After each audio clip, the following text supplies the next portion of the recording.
रहमतुल्लाहि व बरकातुहू। अल्हम्दुलिल्लाह अल्हम्दुलिल्लाहिल्लज़ी अब्दअल अफ़लाका वल अर्ज़ीन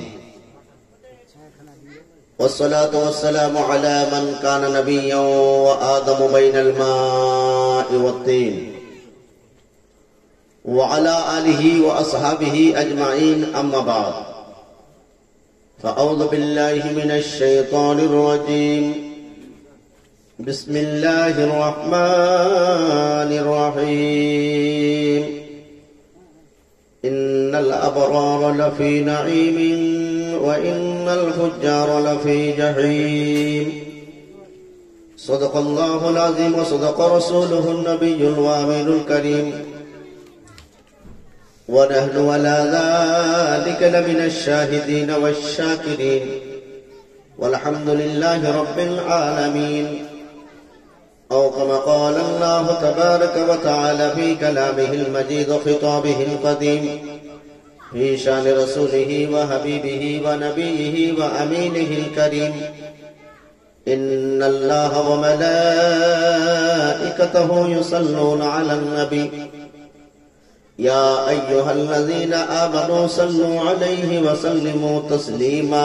अल्लाहुम्मा सल्ले अला मौलाना मुहम्मद व अला आलि सय्यदना मौलाना।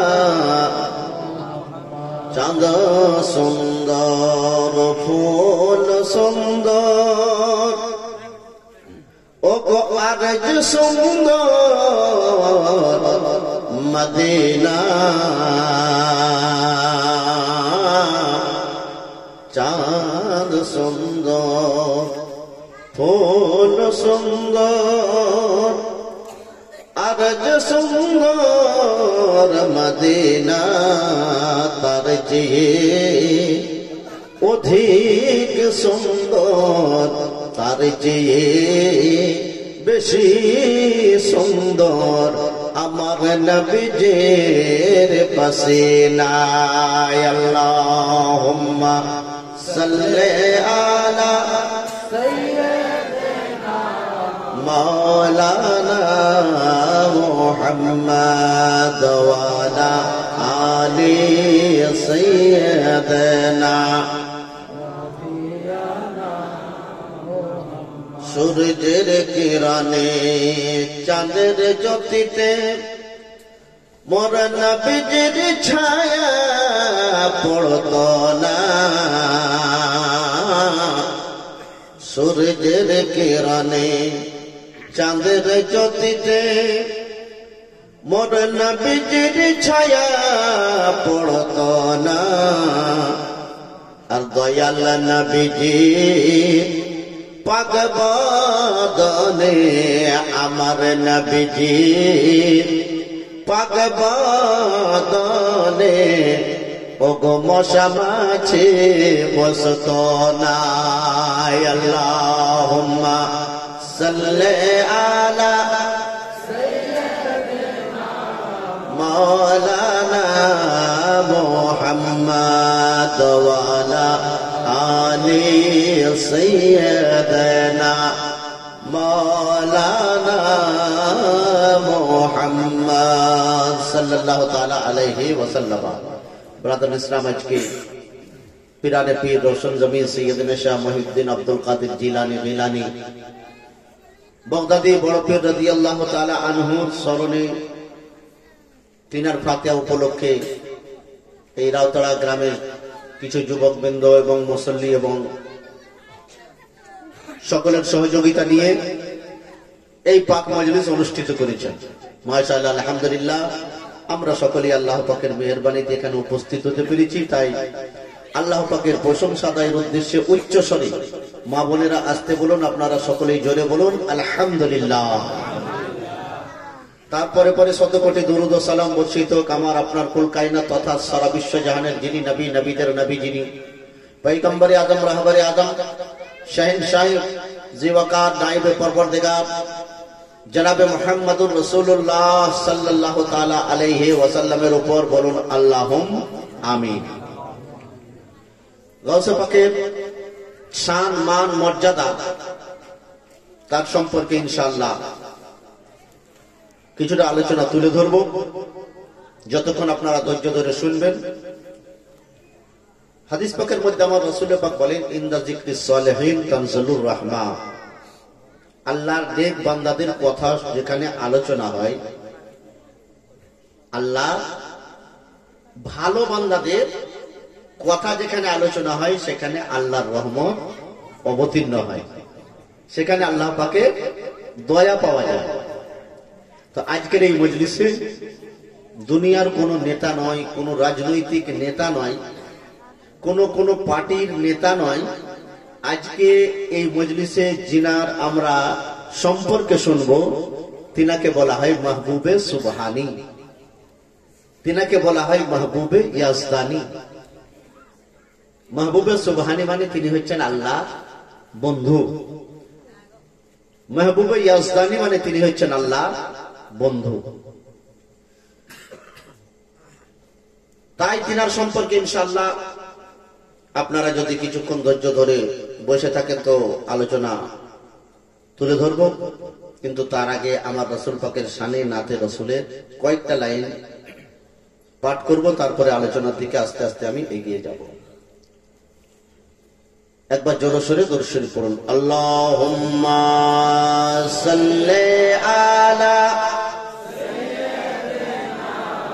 মাওলানা মুহাম্মাদ ওয়া আলা আলি সাইয়্যিদিনা মাওলানা মুহাম্মদ। আমরা সুন্নে মুসলমান, আমরা সুন্নে মুসলমান, আমরা সুন্নে মুসলমান, আমরা সুন্নে মুসলমান। প্রয়োজন হলে নবীজির প্রেমে, প্রয়োজন হলে নবীজির প্রেমে দিব মোরা জান। আমরা সুন্নে মুসলমান, আমরা সুন্নে মুসলমান, আমরা সুন্নে মুসলমান। এই শব্দটা আপনারাও বলুন, দেখবেন মনে আল্লাহ পাকের অনেক রহমত অবতীর্ণ হবে। বলেন আমরা সুন্নে মুসলমান, আমরা আরেকটু জোরে, আমরা সুন্নে মুসলমান, আমরা প্রয়োজন হলে নবীজির প্রেমে, প্রয়োজন হলে নবীজির প্রেমে দিব মোরা জান। আমরা সুন্নে মুসলমান, আমরা সুন্নে মুসলমান, আমরা সুন্নে মুসলমান। দয়াল নবী নূরের ছবি, তিনি তোমাদের সাহারা। জোরে বলুন সুবহানাল্লাহ। আমার নবীর মোহাব্বত সকলের অন্তরে আছে, হাত তুলে নবীর মোহাব্বতে বলুন ইয়া রাসূলুল্লাহ, ইয়া হাবিবাল্লাহ, ইয়া রাসূলুল্লাহ। দয়াল নবী নূরের ছবি, তিনি তোমাদের সাহারা। তাছাড়া হরদম কৌসে আজম দিচ্ছেন মোদের পাহারা, দিচ্ছেন মোদের পাহারা। ভারতের রাজা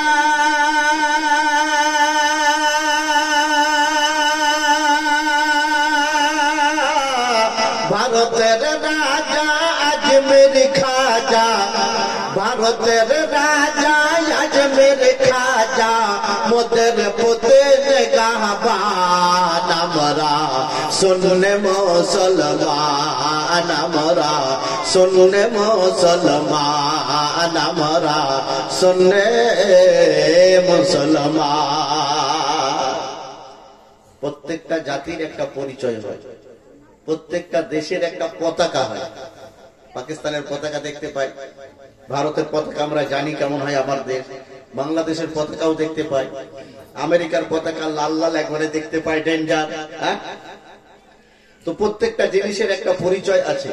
তা আমাদের সুন্নিদের পরিচয় কি? আমরা উঠতে বসতে চলতে ফিরতে বেশি বেশি কার নাম নেই? আমরা আমার নবীর নাম নেই। কোথাও কোথাও ফজরের পর ফজরের নামাজ আল্লাহর ওয়াস্তে আদায় করলাম, ফজর পর কিয়াম করি, রাসূলুল্লাহর শানে দরুদ ও সালাম করি, যে জুম্মার পর নবীর শানে দরুদ ও সালাম করি।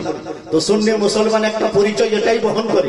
বাড়িতে থাকে নবীর উপরে দরুদ ও সালাম পড়ে, গাড়িতে থাকে নবীর উপরে দরুদ ও সালাম পড়ে, হ্যাঁ হ্যাঁ রাস্তাঘাটে চলে নবীর উপরে দরুদ ও সালাম পড়ে, মাদ্রাসায় থাকে নবীর উপরে দরুদ ও সালাম পড়ে, মসজিদের ভিতরে নবীর উপরে দরুদ ও সালাম পড়ে, জলসার মজলিসে নবীর উপরে দরুদ ও সালাম পড়ে, মিলাদুন নবীর মজলিসে নবীর উপরে দরুদ ও সালাম পড়ে, জুম্মার পরে নবীর পরে দরুদ ও সালাম পড়ে, ফজর পরে নবীর পরে দরুদ ও সালাম পড়ে, শয়নে যায় নিজের বিছানায় নবীর উপরে দরুদ ও সালাম পড়ে, ঘুম থেকে উঠে নবীর উপরে দরুদ ও সালাম পড়ে, মসজিদে প্রবেশ করে নবীর উপরে দরুদ ও সালাম পড়ে, মসজিদে দোয়া পড়ে, মসজিদে প্রবেশ করে। ये সুন্নি মুসলমান সদা সর্বদা দিন অতিবাহিত করে নবীর মহব্বতে, রাত অতিবাহিত করে নবীর মহব্বতে। তো সুন্নি মুসলমান বেশি বেশি নবীর নাম নেয়। কেন নাই? আল্লাহু আকবার। আপনাকে আমি শোনাবো যে নবীর নাম বেশি বেশি নিলে আমার আল্লাহ খুশি হবে কি হবেন না? তবে না, শুনুন এই দু লাইন পড়ে ইনশাআল্লাহ আমি একবারে হাদিসের দিকে আলোচনায় যাবো আর গাউসে পাকের শানে আলোচনায় যাবো। আমাদের শান এটাই তো মহান, হয়েছি নূর নবী জেরে গোলাম, তাই তো উঠতে বসতে চলতে ফিরতে জানাই নবীজিকে সালাম, জানাই নবীজিকে সালাম। বলুন সুবহানাল্লাহ, একটু জোর আওয়াজে বলুন সুবহানাল্লাহ। আমাদের শান এটাই তো মহান, হয়েছি নূর নবী জেরে গোলাম, তাই তো উঠতে বসতে চলতে ফিরতে জানাই নবীজিকে সালাম, জানাই নবীজিকে সালাম। কখনো বুড়িয়া নবে, কখনো বলা গলওলা, কখনো আবার দরুদ পড়ে, কখনো আবার দরুদ পড়ে, তাজা করি মান আমরা सुनले मुसलमान हमारा, सुनले मुसलमान हमारा, सुनले मुसलमान। प्रयोजन हले नबीजिर प्रेमे दीप मोरा जान हमारा, सुनले मुसलमान हमारा, सुनले मुसलमान। अल्लाहुम्मा सल्ली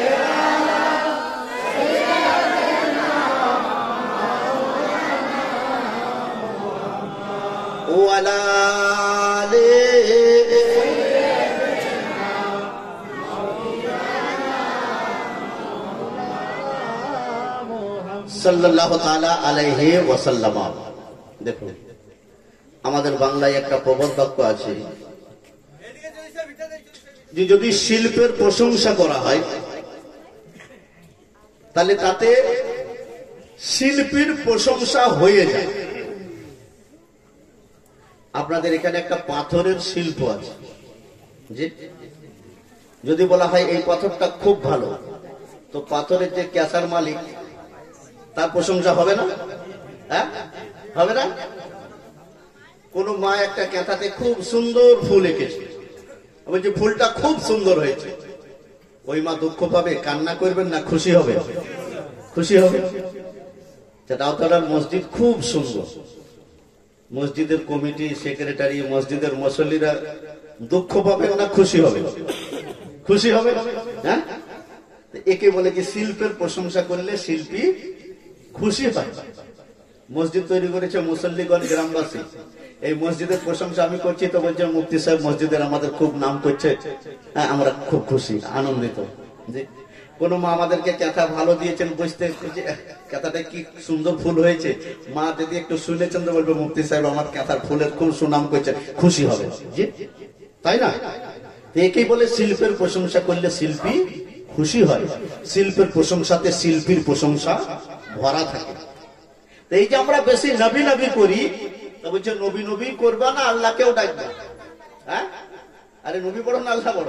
আরে আমার নবীকে তো আমার আল্লাহ সৃষ্টি করেছে, আমার নবীকে আমার আল্লাহ সৃষ্টি করেছেন, সেই নবী আল্লাহর চেয়ে বড় হতে পারে? কেউ যদি বলে দেয় বড়, সে কাফের হবে। আমার নবী আমার আল্লাহকে সৃষ্টি করেন নাই, আমার আল্লাহ আমার নবীকে সৃষ্টি করেছেন। দেখুন, যদি এই সূত্রটা মনে থাকে যে শিল্পের প্রশংসা করতে গেলে শিল্পী যদি খুশি হয়, ও মুসলমান দেখুন, সারা জগৎকে আমার আল্লাহ বানিয়েছেন, আসমানে বানিয়েছেন আমার আল্লাহ। আর কেমন বানিয়েছেন? তুমি একটা ঘর বানাও, 10টা থেকে নিয়ে 20টা পর্যন্ত কলম লাগে, স্তম্ভ লাগে, ছোট্ট একটা ছাপ দাঁড় করাতে, কিন্তু আমার আল্লাহ সারা বিশ্বের ছাদ বানিয়েছেন, আসমানকে কিন্তু একটা খুঁটি আছে। পারবে? আইনস্টাইন থেকে নিয়ে গ্যালিলিও, শেক্সপিয়ার থেকে নিয়ে রবীন্দ্রনাথ ঠাকুর, সারা জগতের বৈজ্ঞানিক দার্শনিক, কেউ পারবে যে আমার আল্লাহ একটাও খুঁটি দিয়েছে দেখাতে? হাওড়া ব্রিজ ক ফুট লম্বা, ক ফুট চওড়া? আমি বলছি হয়তো 200 ফুটই লম্বা, বা 300 ফুট, বা 500 ফুট, বা 1000 ফুট, বা 2000 ফুট চওড়া, হয়তো হলো 500 ফুট। একটাও খাম্বা নাই, তাই তো? বড় আশ্চর্য লাগে, বড় আশ্চর্য লাগে। আমি তো হাওড়ায় থাকি, জানি। ওই বাঁকড়া থেকে কিছু লেবার এসে বলছে যে আমরা টাওয়ারের জন্য খাল খুঁজছিলাম, তো ওখানে বড় বড় তার বেরোচ্ছিল। এই তার কোথা থেকে এলো মনে হচ্ছে ভিতর ভিতর ওই ইংরেজরা খুব চালাক, ওই হাওড়া ব্রিজের টান ওই দিকে রেখেছে দূরে, বুঝতে পেরেছেন? ও খুঁটি বানিয়েছে, কোথাও বানিয়েছে কেউ দেখতে পাচ্ছে না। আরে আমার আল্লাহ এই হাওড়া ছোট্ট একটা ব্রিজ বিনা স্তম্ভে আছে, তো আমরা বড় খুশি হয়ে যাই। আর তোমার মাথার উপরে আসমান দাঁড়িয়ে আছে, একটাও খুঁটি নাই, সেই আল্লাহকে মানতে পারছো না? হ্যাঁ, আল্লাহর সৃষ্টিতে কত বৈচিত্র্য দেখুন, কত রহমত দেখুন। একবারও আসমান হিলে না, একবার জমিনও হিলে না। ও মুসলমান, তাই বলছিলাম আসমান বানিয়েছেন আমার আল্লাহ, আরশ বানিয়েছেন আমার আল্লাহ, লৌহ কলম বানিয়েছেন আমার আল্লাহ, মানব দানব বানিয়েছেন আমার আল্লাহ, সৃষ্টির শ্রেষ্ঠ করেছেন মানুষকে আমার আল্লাহ, জীব জগৎ বানিয়েছেন আমার আল্লাহ, পশু পাখি বানিয়েছেন আমার আল্লাহ, সমুদ্র বানিয়েছেন আমার আল্লাহ, সবকিছু বানালেন আমার আল্লাহ। কিন্তু আল্লাহর সর্বশ্রেষ্ঠ সৃষ্টির নাম আমার রাসূলুল্লাহ, জি আমার রাসূলে পাক। তাহলে সেই নবী, আগেই বলেছি, তাহলে নবীর বানানে ওয়ালা খোদা, নবীর সৃষ্টিকারী খোদা। সৃষ্টির প্রশংসা করতে গেলে, শিল্পের প্রশংসা করতে গেলে শিল্পী খুশি হয়। ও মুসলমান, পাথরের সুনাম করতে গেলে ক্যাশার মালিক যদি খুশি হয়, মসজিদের প্রশংসা করতে গেলে সেক্রেটারি যদি খুশি হয়, ফুলের প্রশংসা করতে গেলে আমার কোন মা যদি খুশি হয়, তাহলে নবীর প্রশংসা করতে গেলে, নবীর কোন গান করতে গেলে আমার আল্লাহ নারাজ হবে না খুশি হবে? ও মুসলমান, আরে নবীর প্রশংসা করতে গেলে আমার আল্লাহ খুশি হবে। এই কারণে আমরা বেশি নবী নবী করি। সুবহানাল্লাহ। এই নবী নবী করতে হবে, শুধু মুখে দাবি করছে না, হাদিসও কোথাও আছে। শুনুন হাদিস, বিখ্যাত হাদিসের কিতাব তিরমিজি শরীফ প্রথম খণ্ড পাতা নম্বর 1 তাদের মধ্যে হাদিসটা বর্ণনা হয়েছে, মিশকাত শরীফের মধ্যে হাদিসটা আছে। عن انس قال قال رسول الله صلى الله عليه وسلم من صلى عليه صلاه واحده صلى الله عليه 10 مرات رفعت له 10 درجات وحطت له عنها 10 خطيئات। হযরত আনাস হাদিস বর্ণনা করছে, এই নবীকে আমরা কিছু মুসলমান চিনতে পারি না, কিন্তু কিছু কাফের বেঈমান তারা আবার রসুল পাকের আদর্শ, রসুল পাকের নীতি, রসুল পাকের লাইফ হিস্টরি পড়তে এসে আমার নবীকে চিনে নেন। বুঝতে পেরেছেন? আহা, একটা ঘটনা বলি, যে আমাদের দেশ থেকে ইংরেজরা চলে গেল আজকে 70-72 বছর হয়ে গেল। হ্যাঁ, হিন্দু মুসলিম জৈন খ্রিস্টান নিয়ে বলছে তাড়া এদেরকে, তাড়া এদেরকে। এই আমাদের বাপ দাদা সবাই লাঠি নিয়ে, পাথর নিয়ে ইংরেজদেরকে মারতে আরম্ভ করলো, ওরা দেশ ছেড়ে পালালো। তো বলছে পালাবো তো তোদেরকে লড়াই লাগিয়ে দিয়েই পালাবো, ভারত পাকিস্তান বানিয়ে দিয়েই পালাবো, হ্যাঁ লড়তে থাক। হ্যাঁ, ওরা পালালো, ওরা ব্রিটেনে গিয়ে বাস করতে লাগলো, নিজের দেশটাকে খুব উন্নত করার চেষ্টা করলো। তো আমাদের কলকাতায় যেমন একটা জাদুঘর আছে মুর্শিদাবাদ, বীরভূম থেকে, মালদা থেকে, শিলিগুড়ি থেকে সবাই গেলে বলে চলো জাদুঘর দেখবো, সায়েন্স সিটি দেখবো। হ্যাঁ, এরকম জিনিস দেখতে মনে হয়। কলকাতার এই আশ্চর্য বলে চিড়িয়াঘর দেখবো, চিড়িয়াখানা দেখবো, সবাই দেখতে চায়। তো ব্রিটেনেও তাদের সদর শহর, এই তাদের রাজধানী শহর হলো লন্ডন। এই লন্ডনে একটা জাদুঘর আছে, খুব নাম করা জাদুঘর, আশ্চর্য আশ্চর্য জিনিস আছে। এই জাদুঘরের সদর গেট, বড় গেট, ওই গেটে ইংরেজি ভাষায় লেখা আছে দি great man in all prophet Muhammad সাল্লাল্লাহু আলাইহি ওয়াসাল্লাম। বড় বড় অক্ষরে ইংরেজি ভাষায় লেখা। মনে হচ্ছে যে মক্কা শরীফে পৌঁছলাম, যে মদিনা শরীফে, না শারজা, না কুয়েতে, না বাহরিনে, কোন মুসলিম কান্ট্রি, না কোথায় পৌঁছলাম। দর্শকরা বলে যে না, এ তো লন্ডন শহর। আরে এরা তো আমার নবীকে মানে না, এরা তো দাঁড়িয়ে পেশাব করে, এরা তো টাই লাগায়, প্যান্ট শার্ট পরে, আমার নবীকে চিনল কি করে? ওই লেখাটা বলে দিচ্ছে যে হ্যাঁ, এখানে কিছু আদর্শবান লোক আছেন যে যারা আমার নবীর জীবনী পড়ে কিছুটা নবীকে চিনার চেষ্টা করেছে। তাই কি বলছেন, the great man in all prophet Muhammad সাল্লাল্লাহু আলাইহি ওয়াসাল্লাম, যার বাংলা অর্থ হয় যে সারা বিশ্বের মধ্যে সবচেয়ে বড় নেতা, সবচেয়ে বড় লিডার, সবচেয়ে বড় ঋষি মনীষী, সবচেয়ে বড় পয়গম্বর, সবচেয়ে বড় নবী, তারা মানে যীশু খ্রিস্টকে। হ্যাঁ, তারা যীশু খ্রিস্টের নাম নিচ্ছে না। হ্যাঁ, তারা বলছে ও মুসলমানেরা শোনো, এটা তোমাদের সৌভাগ্য, এটা তোমাদের সৌভাগ্য। এ মক্কি নবী, মাদানী নবী, হেজাতি নবী, মা আমিনাল্লাহ, আব্দুল্লাহর অন্তরের টুকরা, আব্দুল্লাহর কলেজার টুকরা, সেই রাসূলের পাক, তিনি হলেন সারা বিশ্বের সবচেয়ে বড় ঋষি মনীষী, তিনি হলেন সারা বিশ্বের সবচেয়ে বড় লিডার, তিনি হলেন সারা বিশ্বের সবচেয়ে বড় নেতা, তিনি হলেন সবচেয়ে সারা বিশ্বের বড় নবী এবং পয়গম্বর। হ্যাঁ, এ প্রশংসা কে করলো? কিছু খ্রিস্টানে করলো। তারা আমার নবীকে কিছুটা চিনেছে, বুঝতে পেরেছেন? আল্লাহু আকবার। সেই নবী, তার আদর্শে যদি আমি আদর্শিত হয়ে যাই আর নবীর গোলাম হয়ে যেতে পারি, তাহলে জাহান্নাম পর্যন্ত আমাকে ভয় করবে। তো ব্রাদারানে মিল্লাতে ইসলাম, আমার রাসূল পাক, যার নামটা নিলে আমার আল্লাহ কত খুশি হন। দয়ার নবী বলেন, হাদিসের অনুবাদটা শুনুন।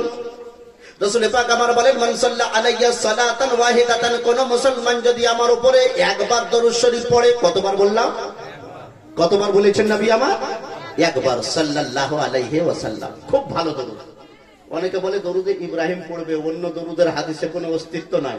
তাকে বলবো, বাবা একটু একটু ভাবনা চিন্তা করে কথাগুলো বলো। বুখারী শরীফে ৯,০০০-এরও বেশি হাদিস আছে। প্রত্যেকটা হাদিসে ইমাম বুখারী, এত বড় ইমাম, এত বড় মুহাদ্দিস, যে দরুদ শরীফটা পড়েছেন, সেই দরুদ শরীফটা কত বরকতের হতে পারে। তিনি বলছেন, কালা রাসূলুল্লাহ সাল্লাল্লাহু আলাইহি ওয়াসাল্লাম। ওখানে দরুদ ইব্রাহিম পড়তে তিনি বললেন না। হ্যাঁ, বলছে দরুদ ইব্রাহিম ছাড়া অন্য কোন দরুদ পড়া যাবে না। আমাদের মাথার মগজ ভেজাকে খারাপ করতে অনেকে চাইছে। বাবা বলবে একটু হাদিস কোরআন ভালোভাবে পড়তে হবে। তাই সাল্লাল্লাহু আলাইহি ওয়াসাল্লাম সবচেয়ে ভালো দরুদ এবং ভালো সালাম। যে তাই যদি আমি একবার পড়ি সাল্লাল্লাহু আলাইহি ওয়াসাল্লাম, কি পাবো?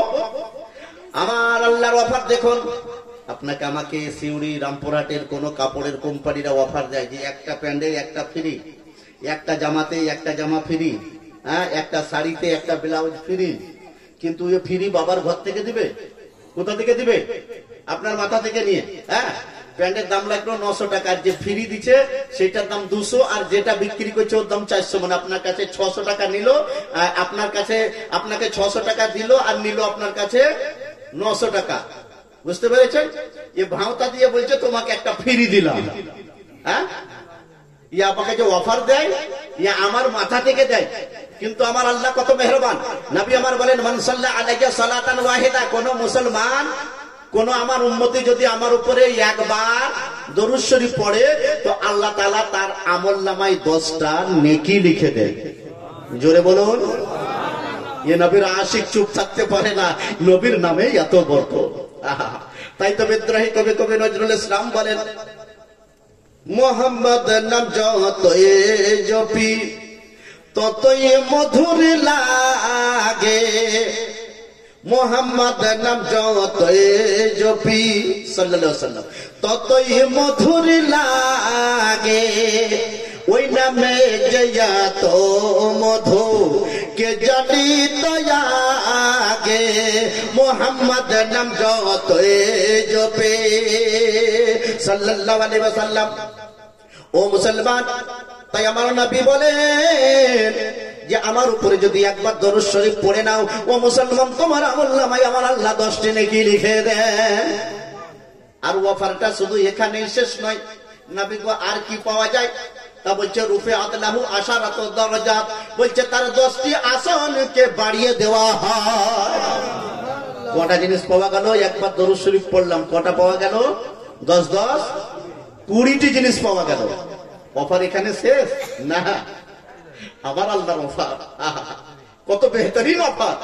বলছে হুত্তাত আনহু আশারাতু খাতিয়া, বলছে তোমার আমলনামা থেকে 10টা গুনাহকে মুছে ফেলা হয়। কটা পাওয়া গেল? 30টা পাওয়া গেল।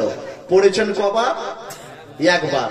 আহা, রাসূল পাকের নামে এত মধু, দরুদ শরীফ একবার পড়বেন আর পাবেন 30টি জিনিস। এ নবী তো আমার এমন নবী, হ্যাঁ হ্যাঁ, এ নবীকে আসমান চিনেছে, জমিন চিনেছে আমার নবীকে, আরশ কুরসি চিনেছে আমার নবীকে, লৌহ কলম চিনেছে আমার নবীকে, সমুদ্রের অতলে যারা বাস করে সেই জন্তুরা চিনেছে আমার নবীকে, বনের মধ্যে যারা বাস করে হিংস্র জন্তুরা চিনেছে আমার নবীকে, গাছপালা চিনেছে আমার নবীকে, পশু পাখি চিনেছে আমার নবীকে, ভূচর খেচর চিনেছে আমার নবীকে, কিছু মানব দানব চিনেছে আমার নবীকে, ফেরেশতারা চিনেছে আমার নবীকে, লৌহ কলম চিনেছে আমার নবীকে। তাই জিবরাইলের মুখে নবী মুস্তাফার নাম, মিকাইল ফেরেশতার মুখে নবী মুস্তাফার নাম, ফেরেশতাদের মুখে নবী মুস্তাফার নাম, গাছপালা পড়ে নবী মুস্তাফার নাম, জীবজন্তু পড়ে নবী মুস্তাফার নাম, জমিন আসমান পড়ে নবী মুস্তাফার নাম, আরশ কুরসি পড়ে নবী মুস্তাফার নাম, লৌহ কলম পড়ে নবী মুস্তাফার নাম, সারা জগৎ পড়ে নবী মুস্তাফার নাম, আর স্বয়ং আমার আল্লাহ পড়েন নবী মুস্তাফার নাম। আমার আল্লাহ পড়েন নবীজির নাম। তাহলে নবী আবার কেমন নবী? সেই রাসূল পাকের বংশে আজকে যে মহান ব্যক্তির স্মরণে আমরা এখানে উপস্থিত হয়েছি, রাসূল পাকের বংশে, অর্থাৎ ইমাম হাসান ও হোসেন রাদিয়াল্লাহু আনহুমার বংশে 470 হিজরি রমজান মাসের 1 তারিখে জন্মগ্রহণ করেছেন ইরানের জিলান নগরীতে। 470 হিজরি পহেলা রমজান ইরানের জিলান নগরীতে জন্মগ্রহণ করছেন একজন সুযোগ্য সন্তান রাসূলুল্লাহর বংশে, ইমাম হাসান ও হোসেনের বংশে, মা খাতুনে জান্নাতের বংশে, শেরে খোদা আলিয়া মুর্তজার বংশে, পিওর সৈয়দ বংশে। সেই সন্তানটির নাম আব্দুল কাদের জিলানী। তিনি যে রাত্রে জন্মগ্রহণ করবেন তার আগে একটা হাদিস বলি। মিশকাত শরীফ পাতা নাম্বার 176 নবী হুরায়রা قال قال رسول الله صلى الله تعالى عليه وسلم ان الله تعالى اذا احب عبدا فدا جبريل وقال يا جبريل اني احب فلانا فاحبه فيحبه جبريل وينادى في السماء والارض يا اهل السماء ان الله يحب فلانا فاحبه وينادى في الارض يا اهل الارض ان الله يحب فلانا فاحبه فيحبه اهل الارض ويقبض له القبول في العالم। হাদিসের অনুবাদ শোনাবো। ইয়া আল্লাহর ওলিদেরকে মানতে হয় কি হয় না, পিওর হাদিস। এই মিশকাত শরীফের হাদিস বুখারী মুসলিম শরীফেও আছে।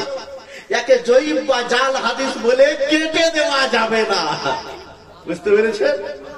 হ্যাঁ, পিওর হাদিস পড়লাম বুখারী শরীফে এবং মুসলিম শরীফের হাদিস, যেটা মিশকাত শরীফ পাতা নম্বর 176 আছে। আবু হুরায়রা রাদিয়াল্লাহু আনহু হাদিস বর্ণনা করে। শুনুন এদিকে কথা একজন বলেন, বাকি এদিকে শুনুন সবাই। এই বাবা, এই মুখ বন্ধ কর, কান খোলা রাখ। কি বললাম? মুখ বন্ধ, কান খোলা, ঠিক আছে? আবু হুরায়রা রাদিয়াল্লাহু আনহু হাদিস বর্ণনা করছেন যে আল্লাহ তাআলা জিবরাইল আমিনকে ডাকছেন। এই জিবরাইল শুন। জিবরাইল কে? আল্লাহর সবচেয়ে বড় ফেরেশতার নাম জিবরাইল আলাইহিস সালাম। হ্যাঁ, এই জিবরাইলের মাধ্যমে আল্লাহ তাআলা নবীদের কাছে ওহী পাঠিয়েছেন। এই ফেরেশতার নাম জিবরাইল আলাইহিস সালাম। তো এই জিবরাইলের সৃষ্টির ঘটনা অনেক আছে, অন্য সময় শোনাবো। আজকে বড় পীর সাহেবের শানে শোনাতে হবে। তো জিবরাইল আলাইহিস সালামকে আমার আল্লাহ তাআলা ডাকছেন। জিবরাইল বলছে, আল্লাহ কি হলো? ওগো মাবুদ কি বলছো? তো বলছে জিবরাইল, ওই জমিনে অমুক বান্দা, মনে করুন আব্দুল কাদের জিলানী বলছে, আব্দুল কাদের জিলানী আমার এত নেক বান্দা, এত নেক বান্দা, এত আমার আল্লাহ ইবাদত করেছে, আমি আল্লাহ ওকে ভালোবেসে ফেলেছি। বলুন জোরে বলুন। বলছে জিবরাইল আমি ওই বান্দাকে ভালোবেসেছি, আহিবহু, ও জিবরাইল তুমিও তাকে ভালোবাসো। আর আসমানে এলান করে দাও, সমস্ত ফেরেশতাদের কানে কানে পৌঁছে দাও যে আমার আল্লাহ অমুক বান্দাকে ভালোবাসেন। ওরে আসমানের ফেরেশতা তোমরাও তাকে ভালোবাসো। আসমানে যত ফেরেশতা, আসমানবাসী সবাই তখন আল্লাহর ওই নেক বান্দাকে ভালোবাসতে আরম্ভ করে।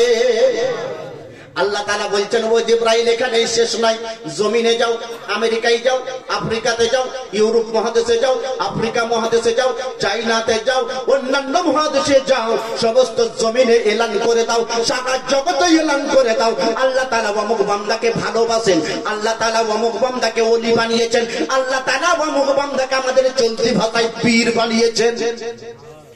পীর শব্দ অনেকের খুঁজলি হয়, তা ঠিক আছে আমি পীরটা বলবই না, এ পীর ফার্সি ভাষা, বুঝতে পারলেন? কেউ শায়েখ বলে, কেউ বলে শেখ, কাবার ইমাম সাহেব শেখ, মদিনা শরীফের এখন বর্তমান ইমাম শেখ, মানে উনিও পীর বলেন, কিন্তু শেখ শব্দতে অ্যালার্জি নাই, পীর শব্দতে অ্যালার্জি। ঠিক পীর শব্দ আমি বললাম না, পীরের আরবি শব্দ ওলি বললাম, বুঝতে পারলেন? আপনারা বুঝতে পারবেন, তার লেগে পীরটা দিয়ে একবার বললাম, আর বলবো না, খুঁজলি যাতে হয়তো আমার বলে দরকার না, বেকার শরীর চুলকে লাভ নাই। তাহলে আমি এবার কি বলবো? ওলি, বুঝতে পেরেছেন? আল্লাহ তাআলা বলছেন, কিন্তু বলে শেখ আর পীরে কোনো তফাৎ নাই। আরবি ভাষা শেখ, যেমন একটা ইংরেজি শব্দ কি নাইট, নাইট মানে সবাই, ছেলে তোমরা ইংরেজি পড়েছো, নাইট মানে, নাইট মানে কি জানিস না? নাইট মানে রাত। আরবিতে এই শব্দটাই লাইলুন, লাইল মানে রাত, নাইট মানে রাত, আর বাংলায় রাত। ঠিক আরবিতে শেখ, ফার্সিতে পীর, আর বাংলাতে প্রবীণ ব্যক্তি বা বৃদ্ধ ব্যক্তি বা জ্ঞানী ব্যক্তি, বুঝতে পেরেছেন? একই শব্দ, কিন্তু যে শব্দে কেউ যদি কারো রাগ হয় তাহলে কাউকে রাগ করাতে নাই। পীর শব্দ অনেকে রাগ হবে, যার জন্য আর পীর শব্দটা বলছেন, আপনি বুঝে নেবেন ওলি শব্দ বলছে। হ্যাঁ, তার মানে ওলি যেখানে যেখানে আছে, তার মানে যে ওখানে কার কথা আছে? আপনারাই বলেন কার কথা আছে? পীরের কথা আছে, বুঝতে পারছেন? একই সব ওলি, শেখ, পীর। ওলি আল্লাহর নেক বান্দা, আর আমরা পীর কাকে বলি? আল্লাহ ওই গাঁজারি বান্দাকে, ওকে গাঁজা করে বলি। যে নামাজ পড়ে না তাকে বেনামাজি বলি। যে আল্লাহর নেক বান্দা হয় তাকেই তো আমরা পীর সাহেব বলি। তো মুসলমান, আল্লাহর ওলিদের কথা আপনি কোরআন শরীফে অনেক জায়গায় পাবেন। তো হাদিসটা শুনুন, আল্লাহ তাআলা বলেছেন, জিবরাইল এখানে শেষ নয়, সারা জমিনে এলান করে দাও যে আল্লাহ তাআলা অমুক বান্দাকে নিজের ওলি বানিয়েছেন। ও জমিনের লোকেরা, তোমরা ওই বান্দাকে ভালোবাসো। আমেরিকা থেকে নিয়ে আফ্রিকা, সারা জগতের মুসলমান তখন তাকেই ভালোবাসতে লাগে। এই কারণে দেখা এটাই গেল একজন মুসল্লির কাছে প্রিয় আমার আব্দুল কাদের জিলানী, হাজী ও গাজীর কাছে পিয়ারা আমার আব্দুল কাদের জিলানী, রাউতরার মুসলমানের কাছে প্রিয় আমার আব্দুল কাদের জিলানী, মোহাম্মদ বাজার থানার মুসলমানের কাছে প্রিয় আমার আব্দুল কাদের জিলানী, বীরভূমের মুসলমানের কাছে পিয়ারা আমার আব্দুল কাদের জিলানী। কেন পেয়ারা হবেন না? ফেরেশতাদের পেয়ারা আব্দুল কাদের জিলানী, বগদাদনগরের পেয়ারা আমার আব্দুল কাদের জিলানী, ওলি বা পীরদের পেয়ারা আব্দুল কাদের জিলানী, জিবরাইলের পেয়ারা আব্দুল কাদের জিলানী, আর স্বয়ং আল্লাহর পেয়ারা আমার বড় পীর আব্দুল কাদের জিলানী। এই জন্য শুধু আজকে রাউতাড়ার বুকে তিনার ফাতিহা নয়, আমেরিকা, আফ্রিকা, সারা দেশে তিনার নাম উচ্চারিত হয়। কেন? আল্লাহ এই নেক বান্দাকে ভালোবেসেছে। এবারে দেখুন কত ভালোবেসেছে। যে রাত্রে গাউসে আজম জন্মগ্রহণ করবেন, এই গাউসে আজম তিনি তো আমার রাসূল পাকের বংশের, আর জন্মগ্রহণ করছেন 470 হিজরিতে। তো তিনার আরবিতে লেখা তিনার জীবনী কিতাব, সেই কিতাবটার নাম হলো বাহজাতুল আসরার। বড় পীর আব্দুল কাদের জিলানী রাদিয়াল্লাহু তাআলা আনহু রমজান মাসের 1 তারিখ 470 হিজরিতে জন্মগ্রহণ করলেন, আর বেঁচে ছিলেন 91 বৎসর। বাহ্যিক জগতে বেঁচে ছিলেন 91 বৎসর, 561 হিজরির এই রবিউল সানির 11 তারিখ, কেউ বলেন 17 তারিখ, এই রবিউল সানি চাঁদের 11 তারিখ অথবা 17 তারিখ তিনি এই দুনিয়া থেকে পর্দা নেন। 91 বছর বেঁচে ছিলেন। যে রাতে তিনি জন্মগ্রহণ করবেন, আর এই জন্মগ্রহণ করার আগের একটা ঘটনা এই বাহিজাতুল আসরার কিতাব থেকে শোনাবো। তিনার আব্বাজান তাহাজ্জুদের নামাজ পড়েছেন। আব্বাজান কেমন আপনারা সবাই জানেন। ইফতার করেছিলেন একটা ভেসে যাওয়া আপেল ফলে, শুনেছেন তো? হ্যাঁ, সব ঘটনা প্রায় শুনে থাকেন, ওই জন্য আমি বলছি না, কিছু নতুন জিনিস বলবো। তাহলে তিনার আব্বাজান কত বড় পরেশগার। আমার ভাইজান মাওলানা কামরুজ্জামান সাহেব বলছিলেন যে হালাল রুজি কেমন খেতে হবে। ও মুসলমান, নবী আমার বলেন তোমার দোয়া আল্লাহ তাআলা বলেন ওয়াদুনি আস্তাজিবু লাকুম। ওরে মুসলমান, আমার কাছে দোয়া করো, আমি আল্লাহ তোমার দোয়া কবুল করব। কিন্তু নবী আমার বলেন সিদকুল মাকাল ওয়া আকলুল হালাল। আল্লাহর দরবারে দোয়া কবুল করার জন্য হালাল খাবার খাও, আর মুখ থেকে কখনো মিথ্যা বলিও না। মুখকে সত্য বলো, তোমার মুখ থেকে সত্য বাণী বের করো, সত্য কথা বের করো, আর পেটে হালাল খাবার খাও। তাহলে তোমার দোয়াটা আল্লাহর দরবারে কারেন্টের মতো বিদ্যুতের গতিতে কবুল হয়ে যাবে। 786 92 786 লাগারে মোবাইল নাম্বার ধরবে মদিনার সেন্টার। দরুদ সালামের রিসিভার দিয়ে হ্যালো করবেন পয়গম্বর। ধরবে মদিনার সেন্টার 786 92 786 92 লাগার মোবাইল নাম্বার ধরবে মদিনার সেন্টার। তাহাজ্জুদের নামাজ আদায় করে গাউসে পাকের আব্বাজান, তার নাম হলো হযরতে আবু সালেম মুসা জঙ্গি। তিনার মায়ের নাম আমাতুল জব্বার, ফাতেমা উম্মুল খায়র। তিনার মায়ের নাম আমাতুল জব্বার, উম্মুল খায়র ফাতেমা। মা জননী কেমন তাও আপনারা জানেন। আল্লাহর এই নেক বান্দি, আল্লাহর এই নেক বান্দা। তাই আবু সালেম মুসা জঙ্গি গভীর রাত্রে তাহাজ্জুদের নামাজ আদায় করে গভীর রাত্রে একটু বিছানায় শুয়েছেন যে আজান হয়ে যাক, ফজরের নামাজ পড়ব মসজিদে গিয়ে।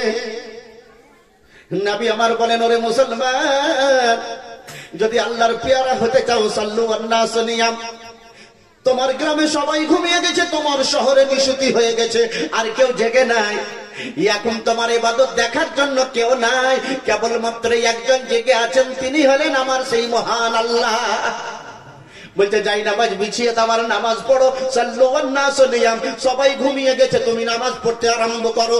তোমার ওই নামাজকে আল্লাহ ভালোবাসবেন, আর ওই নামাজকে আমার আল্লাহ কখনো জাহান্নামে দেবেন না।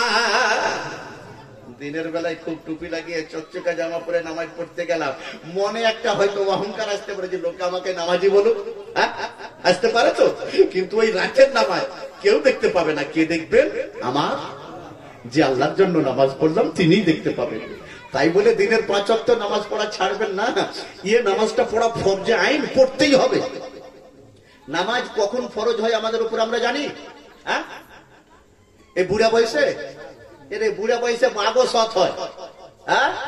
হাই হাই মুসলমান বলছে 50-60 হোক, দাড়ি পাকুক, তবেই তো নামাজ পড়বো। মালিকুল মউত একটা ঘরে এসেছে, বলছে এই তোমাকে মরতে হবে। কে তুমি? তবে আমি মালিকুল। ওই বাবারে, না বলে কেন এলে তুমি?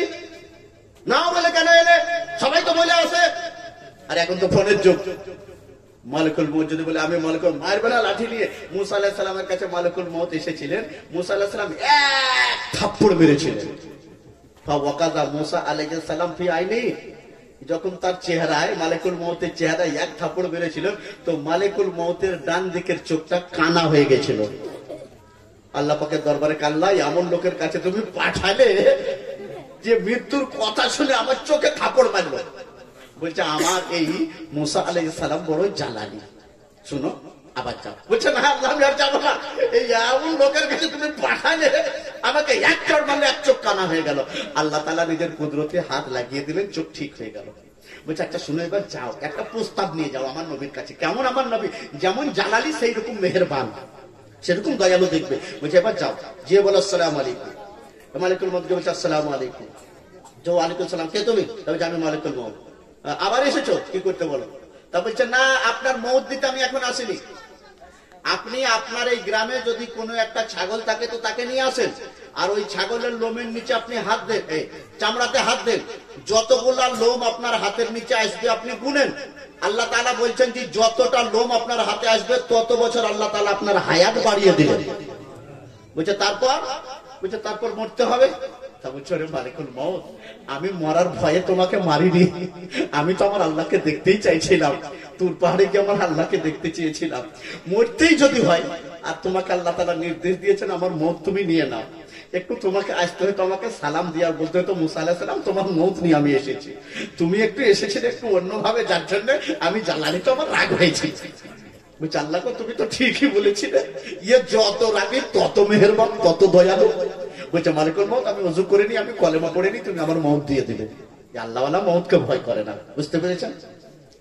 তো মুসলমান, আল্লাহ তাআলা কিছু জিনিস ফেরেশতাকে দায়িত্ব দিয়েছেন, আর ফেরেশতারা সেটাকেই নিজের জন্য বলেন। কোরআন শরীফে যেমন একটা সূরাতে আছে, নবী পাককে বলছেন যে কুল, হে নবী আপনি বলে দেন মানুষদেরকে, ইয়াতাওয়াফা লাকুম মালিকুল মউত, ইয়াতাওয়াফা লাকুম মালিকুল মউত, যে তোমাদেরকে মউত দেন মালিকুল মউত। মউতের মালিক আমার আল্লাহ। কিন্তু কোরআনে এখানে কাকে বলা হলো? কুল ইয়াতাওয়াফা লাকুম মালিকুল মউত। বলছে মালিকুল মউত ইসরাইল ফেরেশতা তোমাদেরকে মউত দেন। আমি তো বলি আজরাইল ফেরেশতার কি ক্ষমতা তিনি মউত দিবেন? কোনো ক্ষমতা নাই। কিন্তু হ্যাঁ, আবার প্রচুর ক্ষমতা আমার আল্লাহ তাকে ক্ষমতা দিয়েছে।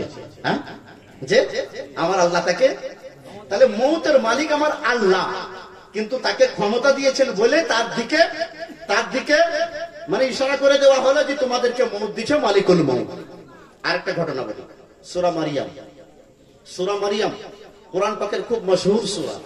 জিবরাইল আলাইহিস সালাম, আল্লাহর এক বান্দী, তার নাম হলো হযরত মারিয়াম, ঈসা নবীর মা। এই মহিলা বিনা পুরুষে একটা সন্তান জন্ম দিয়েছিলেন, তার নাম ঈসা আলাইহিস সালাম। ঘটনাটা বিস্তারিত আছে, বলছি না। বাইতুল মুকাদ্দাস মসজিদ, যেটা এখন ইহুদিরা কব্জা করে আছে, ওই বাইতুল মুকাদ্দাস মসজিদের পূর্ব দিকে একটা ঘর বানানো ছিল। এই ঘরের মধ্যে মা হযরত মারিয়াম আলাইহিস সালাম আল্লাহ আল্লাহ করতেন, সময়ে রুজি এসে যেত সেটাই খেতেন, আর সেই মারিয়াম আলাইহিস সালাম আল্লাহ আল্লাহ করতেন। হঠাৎ একদিন দেখছেন একটা পুরুষ নির্জন ঘরে, ওই পুরুষকে দেখে হযরত মারিয়াম বলছে, বাবা গো তুমি কে? কোরআন পাকের মধ্যে আল্লাহ তাআলা বলেন, ওয়াজকুর ফিল কিতাবে মারিয়াম ইয ইনতাবাদাত মিন আহলিহা মাকানান শারকিয়্যা। মানে মালিকুল মউত তিনি যে মউত দেন, কিন্তু মউতের মালিক আল্লাহ, কিন্তু তার দিকে নিসবত করা হয়। একটা শোনালাম, দ্বিতীয় আরেকটা যেটা শোনায় যে ছেলে বা সন্তান কে দিতে পারেন? আল্লাহ। কিন্তু কোরআন শরীফে কি বলা হয়েছে দেখুন, সেটাই দেখাচ্ছে একবার সূরা মারিয়াম। মানে অনেকে আমাদের মাথা খারাপ করে, পীর কি ছেলে দিতে পারে, পীর কি কিছু করতে পারে, আমাদের মাথা খারাপ করা। সাধারণ নলেজ তো আমাদের যে দেনে বলা তো আল্লাহ, কিন্তু সত্যি তো আমি ভুল করছিলাম। কিন্তু আমি এটাই বলবো, কোন ওলির মাজারে গিয়ে বলবেন আল্লাহ গো তোমার এই ওলির ওসিলায় আমার দোয়াটা কবুল করো, ওলির কাছে চাইবেন না। আর কেউ যদি আল্লাহর বান্দা জেনে কেউ যদি চেয়েই নাই, আল্লাহর বান্দা জেনে, এটা শিরক হওয়ার তো কোনো মানে হয় না। আল্লাহর বান্দা জেনে যদি ওই ওলিকে চায়, মানে কাউকে আল্লাহ বা আল্লাহর মতো মানা, এটা শিরক। বুঝতে পেরেছেন?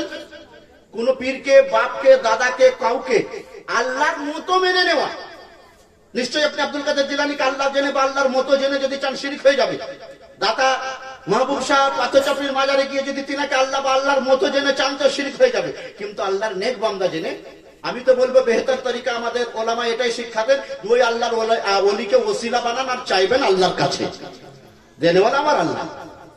তবে কেউ ভুল ভ্রান্তিতে তাকে আল্লাহর ওলি জেনে যদি চাই, তাকে বুঝাইতে হবে। কিন্তু চেয়ে নিলে সে মুশরিক কাফের হবে না, শিরক হয় না।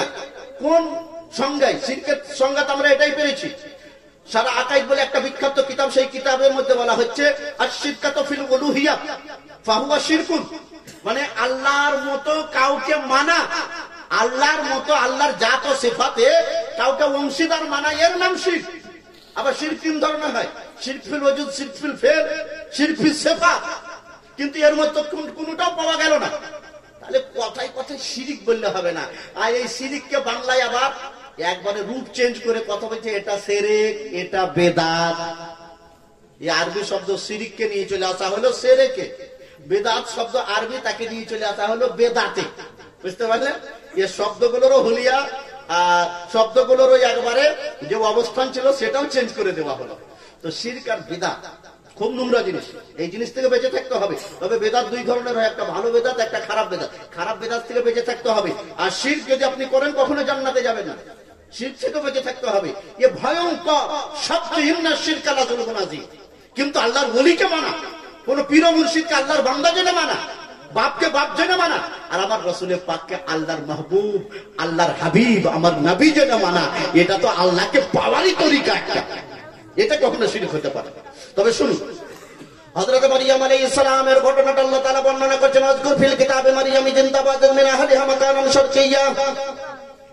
বলছে মারইয়াম আলাইহিস সালাম যখন সেই বাইতুল মুকাদ্দাস মসজিদের পূর্ব প্রান্তরে একটা নিরালা ঘরে আল্লাহ আল্লাহ করতেন নবী গো, তখন সেখানে জিবরাইল গেলেন, আর জিবরাইল একটা মানুষের রূপ ধারণ করে নিয়েছেন। মারইয়াম আলাইহিস সালাম বলছে, বাবা গো, আমি তো এখানে আল্লাহর ইবাদত করি, তুমি কে?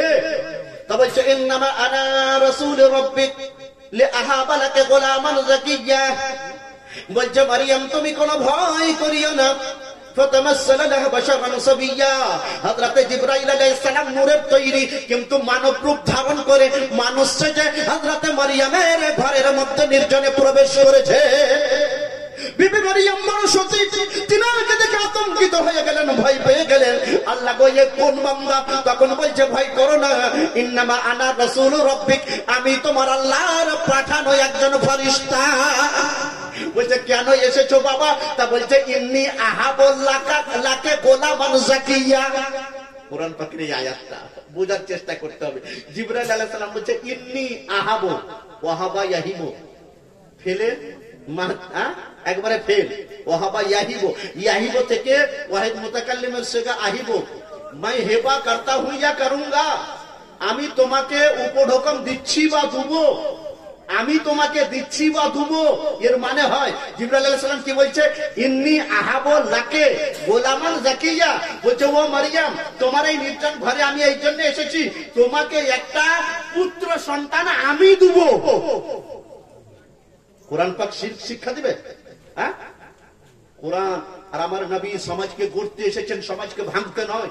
কোরআন সমাজকে গড়তে এসেছে। কথায় কথায় শিরকের ফতোয়া তাহলে জিবরাইল আলাইহিস সালামকে শিরক বলে দিবে। এই জিবরাইল, তোমার ক্ষমতা, তুমি মারইয়ামকে সন্তান দিবে? কি ক্ষমতা তোমার? আমার আল্লাহ তোমাকে না বানালে তুমি তৈরি হতে না। কিন্তু জিবরাইল তো আল্লাহরই ফেরেশতা। কি বলছেন মারইয়াম আলাইহিস সালামকে, ও মারইয়াম, আমি জিবরাইল তোমাকে একটা সন্তান দেবো। পিওর কোরআন শরীফের তরজমা এটা, আপনি সূরা মারইয়ামেও দেখবেন, এর মধ্যে কোনো বাড়াবাড়ি কিচ্ছু নাই। ইন্নী আহাবু লাকে গোলামান যাকিয়্যা। জিবরাইল আলাইহিস সালাম বলছে, ও মারইয়াম, তোমাকে আমি একটা পুত্র সন্তান দেব। দেনে वाला খোদা, কিন্তু পাওয়ার দিয়েছেন জিবরাইল আলাইহিস সালামকে, তাই জিবরাইল এটা বলার অধিকার রাখে। মানে জিবরাইলের এখন দেওয়াই মানে আল্লাহর দেওয়া। হ্যাঁ, ঠিক সে এরকম আল্লাহ নিজের কিছু ওলি বান্দাকেও পাওয়ার দিতে পারেন, ক্ষমতা দিতে পারেন। তাহলে কোরআন শরীফ থেকে জানা গেল যে কিছু জিনিসের নিসবত আল্লাহ তাআলা যে ফেরেশতাকে দায়িত্ব দিয়েছেন তার দিকে করেছেন, কিন্তু বাস্তবে দেনেওয়ালা আমার আল্লাহ, হায়াতের মালিক আমার আল্লাহ, মৌতের মালিক আমার আল্লাহ, রুজির মালিক আমার আল্লাহ, সন্তান দেনেওয়ালা আমার আল্লাহ। কিন্তু জিবরাইলকে দেওয়া ক্ষমতা দিয়েছেন বলে জিবরাইল যদি বলতে পারে, ইন্নী হাওলাকে গোলামান যাকিয়্যা, ও মারইয়াম, তোমাকে আমি পুত্র সন্তান দিতে পারি, ঠিক সেই রকম কোন আল্লাহর বলি তাকে যদি আমার আল্লাহ পাওয়ার দেন, তো তিনিও বলতে পারেন যে আমি আল্লাহর নির্দেশে তোমাকে সন্তান দিতে পারি, যে আমি আল্লাহর নির্দেশে তোমার কোনো বিপদ দূর করতে পারি। এটা কখনো শিরক হবে না। কেন?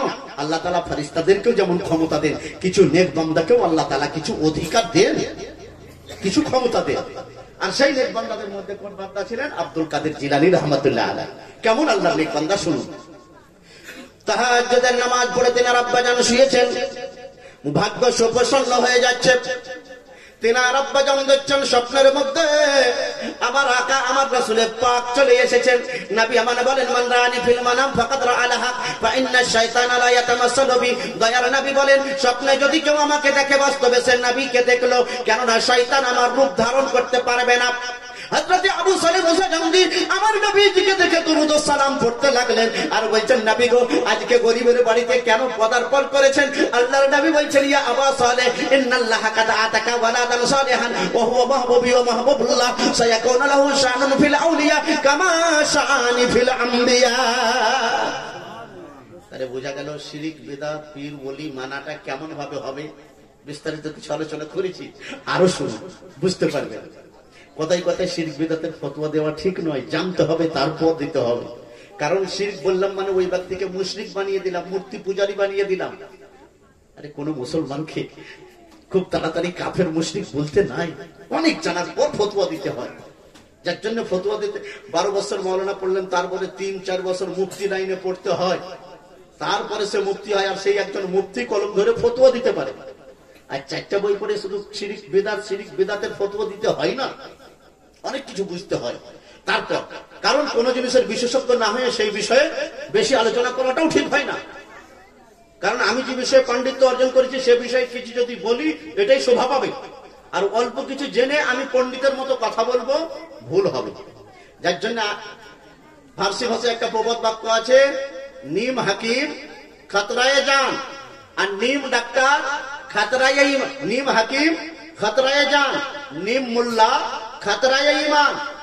মানে যদি অল্প শিখে ডাক্তারি করে তাহলে সেই ডাক্তারের পেশেন্ট তাড়াতাড়ি মরে যাবে। হ্যাঁ, ওই ডাক্তারের পেশেন্ট তাড়াতাড়ি মরে যেতে পারে।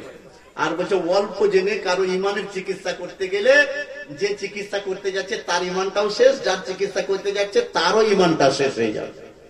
হ্যাঁ, তো নিম হাকিম খাতরায়ে যান, যে অল্প শিখে ডাক্তারি করে তার জন্য নিষেধ আছে, অল্প শিখে ডাক্তারি করিও না, ভালোভাবে শিখো তারপরে ডাক্তারি করো। আর আমাদের দেশে রুল রেগুলেশনও আছে যে একটা এমবিবিএস ডাক্তারের রেজিস্ট্রেশন নাম্বার হয়, ভুল সে যদি চিকিৎসা করে তার রেজিস্ট্রেশন নাম্বারটা কেড়ে নেওয়ার ভয় থাকে, একটা ডাক্তারের ভয় থাকে। কিন্তু বর্তমান ভারত স্বাধীন দেশ, কোন মুফতির কমি নাই, কথায় কথায় এ ফতোয়া, কথায় কথায় ও ফতোয়া, এ খারাপ ও খারাপ, সমাজটাকে একটু অবিচলিত করার চেষ্টা করে। আমি বলবো মুসলমান ভাই আমার, ইসলাম শান্তি এনেছে, শান্তি চাই। নবী আমার শান্তির বাণী শিখিয়েছেন, যুগে যুগে আউলিয়ায়ে কেরাম সেই শান্তির পথ আমাদেরকে দেখিয়েছে। শান্তির পথটা কি, সেই পথে আমার গাউসে পাক দিয়েছেন। শোনো ও মুসলমান, তাই রাসূল পাক আমার বলছেন, ইয়া আবা সালেহ, বাবা আবু সালেহ, তোমার বাড়িতে আজকে সকালবেলায় একটা পুত্র সন্তান জন্মগ্রহণ করবে। জানো জানো তার মান সম্মানটা কত? সে আল্লাহর মাহবুব এবং আমি নবী আমার মাহবুব। আর সেই নেক বান্দাটা, ওই সন্তানটা আল্লাহর কত প্রিয়। শোনো শোনো, সায়াকুনু লাহু শানুন ফিল আউলিয়া, বলছে আমি যেমন নবীদের মধ্যে সবচেয়ে বড়, আমার মান মর্যাদা সবচেয়ে বেশি, ওলিদের মধ্যে সবচেয়ে বেশি মান মর্যাদা বেশি হবে।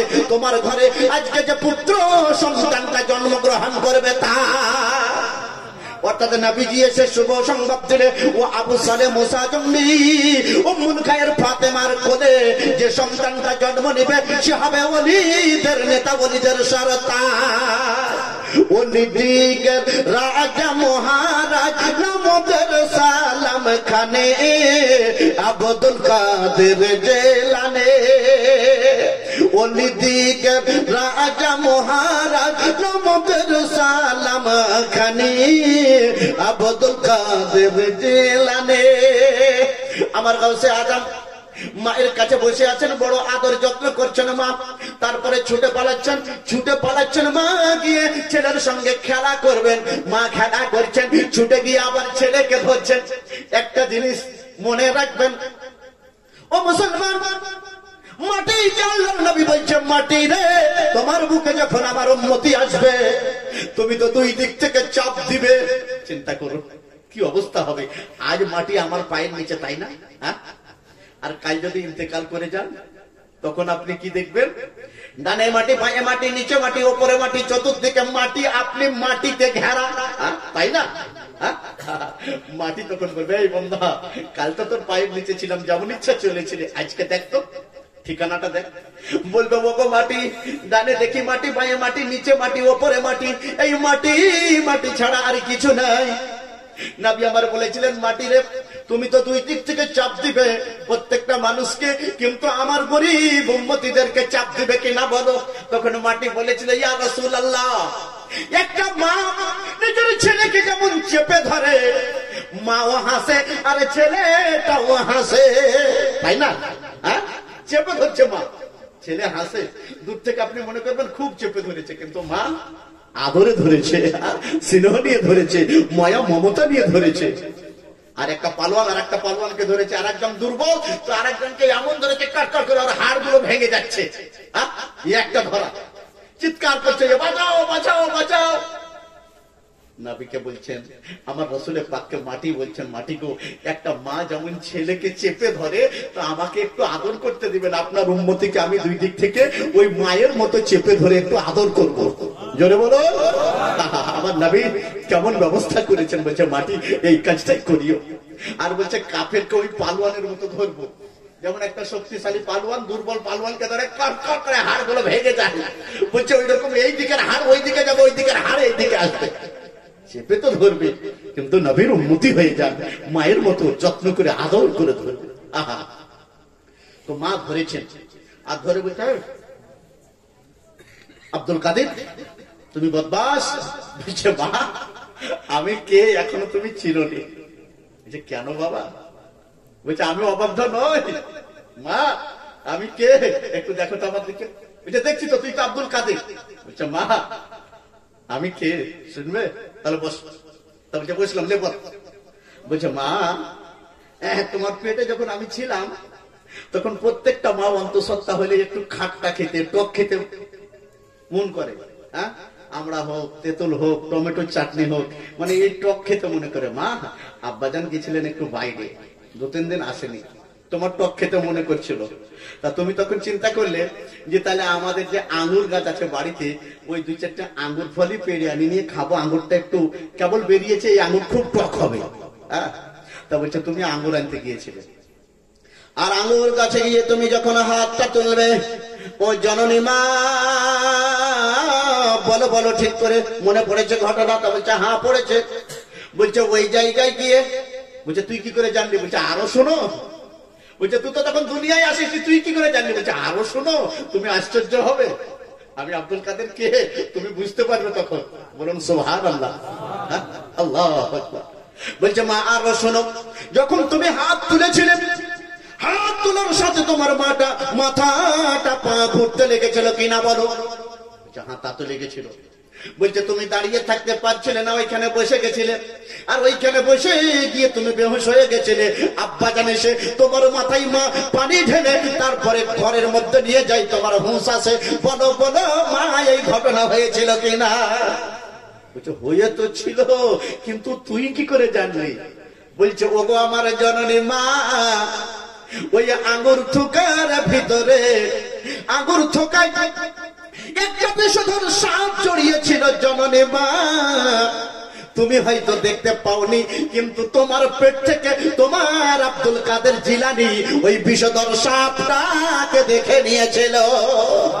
মাগো তখন আমি চিন্তা করলাম, আমার মা ওই ডালেইতে হাত দিবে, আঙুরের ওই থোকা থেকে হাত দিবে, বিষ তো সাপের চলে আসবে, সাপ দংশন করবে।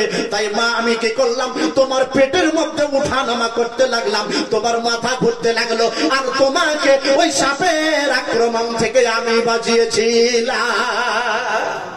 বলে দেখে রাজা মহারাজ নামদের সালাম খানে আব্দুল কাদের জিলানী। গৌসে পাক আরো একটা ঘটনা, মায়ের পেট থেকে কেমন ওলি হয়ে এসেছেন আল্লাহ তাআলা কিছু নেক বান্দাকে মায়ের পেট থেকে ওলি বানিয়ে পাঠান। আমার খাজা গরিব নওয়াজের আম্মি জান বলেন যে আমি তাহাজ্জুদের নামাজ পড়ে ঘুমোতে যাচ্ছি, তো দেখছি আল্লাহ আল্লাহ আল্লাহ আল্লাহ লা ইলাহা ইল্লাল্লাহ এরকম আল্লাহর জিকিরের শব্দ শুনছি। চতুর্দিকে দেখলাম, উঠে দেখলাম, এ কোনায় দেখলাম, ও কোনায় দেখলাম, কেউ নাই। বলছে আবার শুয়ে গেলাম, চোখে একটু ঘুম লেগেছে, আবার আল্লাহ আল্লাহ আওয়াজ। বলছে আবার দেখলাম কেউ নাই। বলছে আবার তৃতীয়বার এরকম কেউ নাই। তো আল্লাহ তাআলাকে জিজ্ঞাসা করছে, মাবুদ গো আমার ঘরে কেউ নাই, কিন্তু এই আল্লাহ আল্লাহ আওয়াজ, সুবহানাল্লাহ আলহামদুলিল্লাহ আস্তাগফিরুল্লাহ এই আওয়াজ কে দেয়? আল্লাহ তাআলা বলছে ও উম্মুল ওয়ারা, খাজা গরিবের আমাদের মায়ের নাম উম্মুল ওয়ারা। বলছে ও উম্মুল ওয়ারা, তোমার পেটে যে সন্তানটা মঈনুদ্দিন আছে, খাজা আজমিরি আছে, আরে ও তো শুয়ে নাই, ও তো আমার পেটে, তোমার পেটে থাকা অবস্থায় আমার জিকির আজকার করছে, তার আওয়াজ তুমি শুনতে পাও। কি আল্লাহর নেক বান্দা, যারা মায়ের পেটে ওলি হয়ে যান আর আল্লাহর জিকির আজকার করে। গাউসে পাকের কথা আর একটা শুনুন তো। মা তখনই বলছে আল্লাহু আকবার, বাবা তাহলে তুই কত পর্যায়ে পৌঁছে গেছিস রে বাপ, বুকে লাগাচ্ছে। আর আব্দুল কাদের জিলানীর মাথায় হাত দিয়ে দোয়া করছে, আল্লাহ আমার ছেলেকে তুমি আরো বড় বানিয়ে দাও।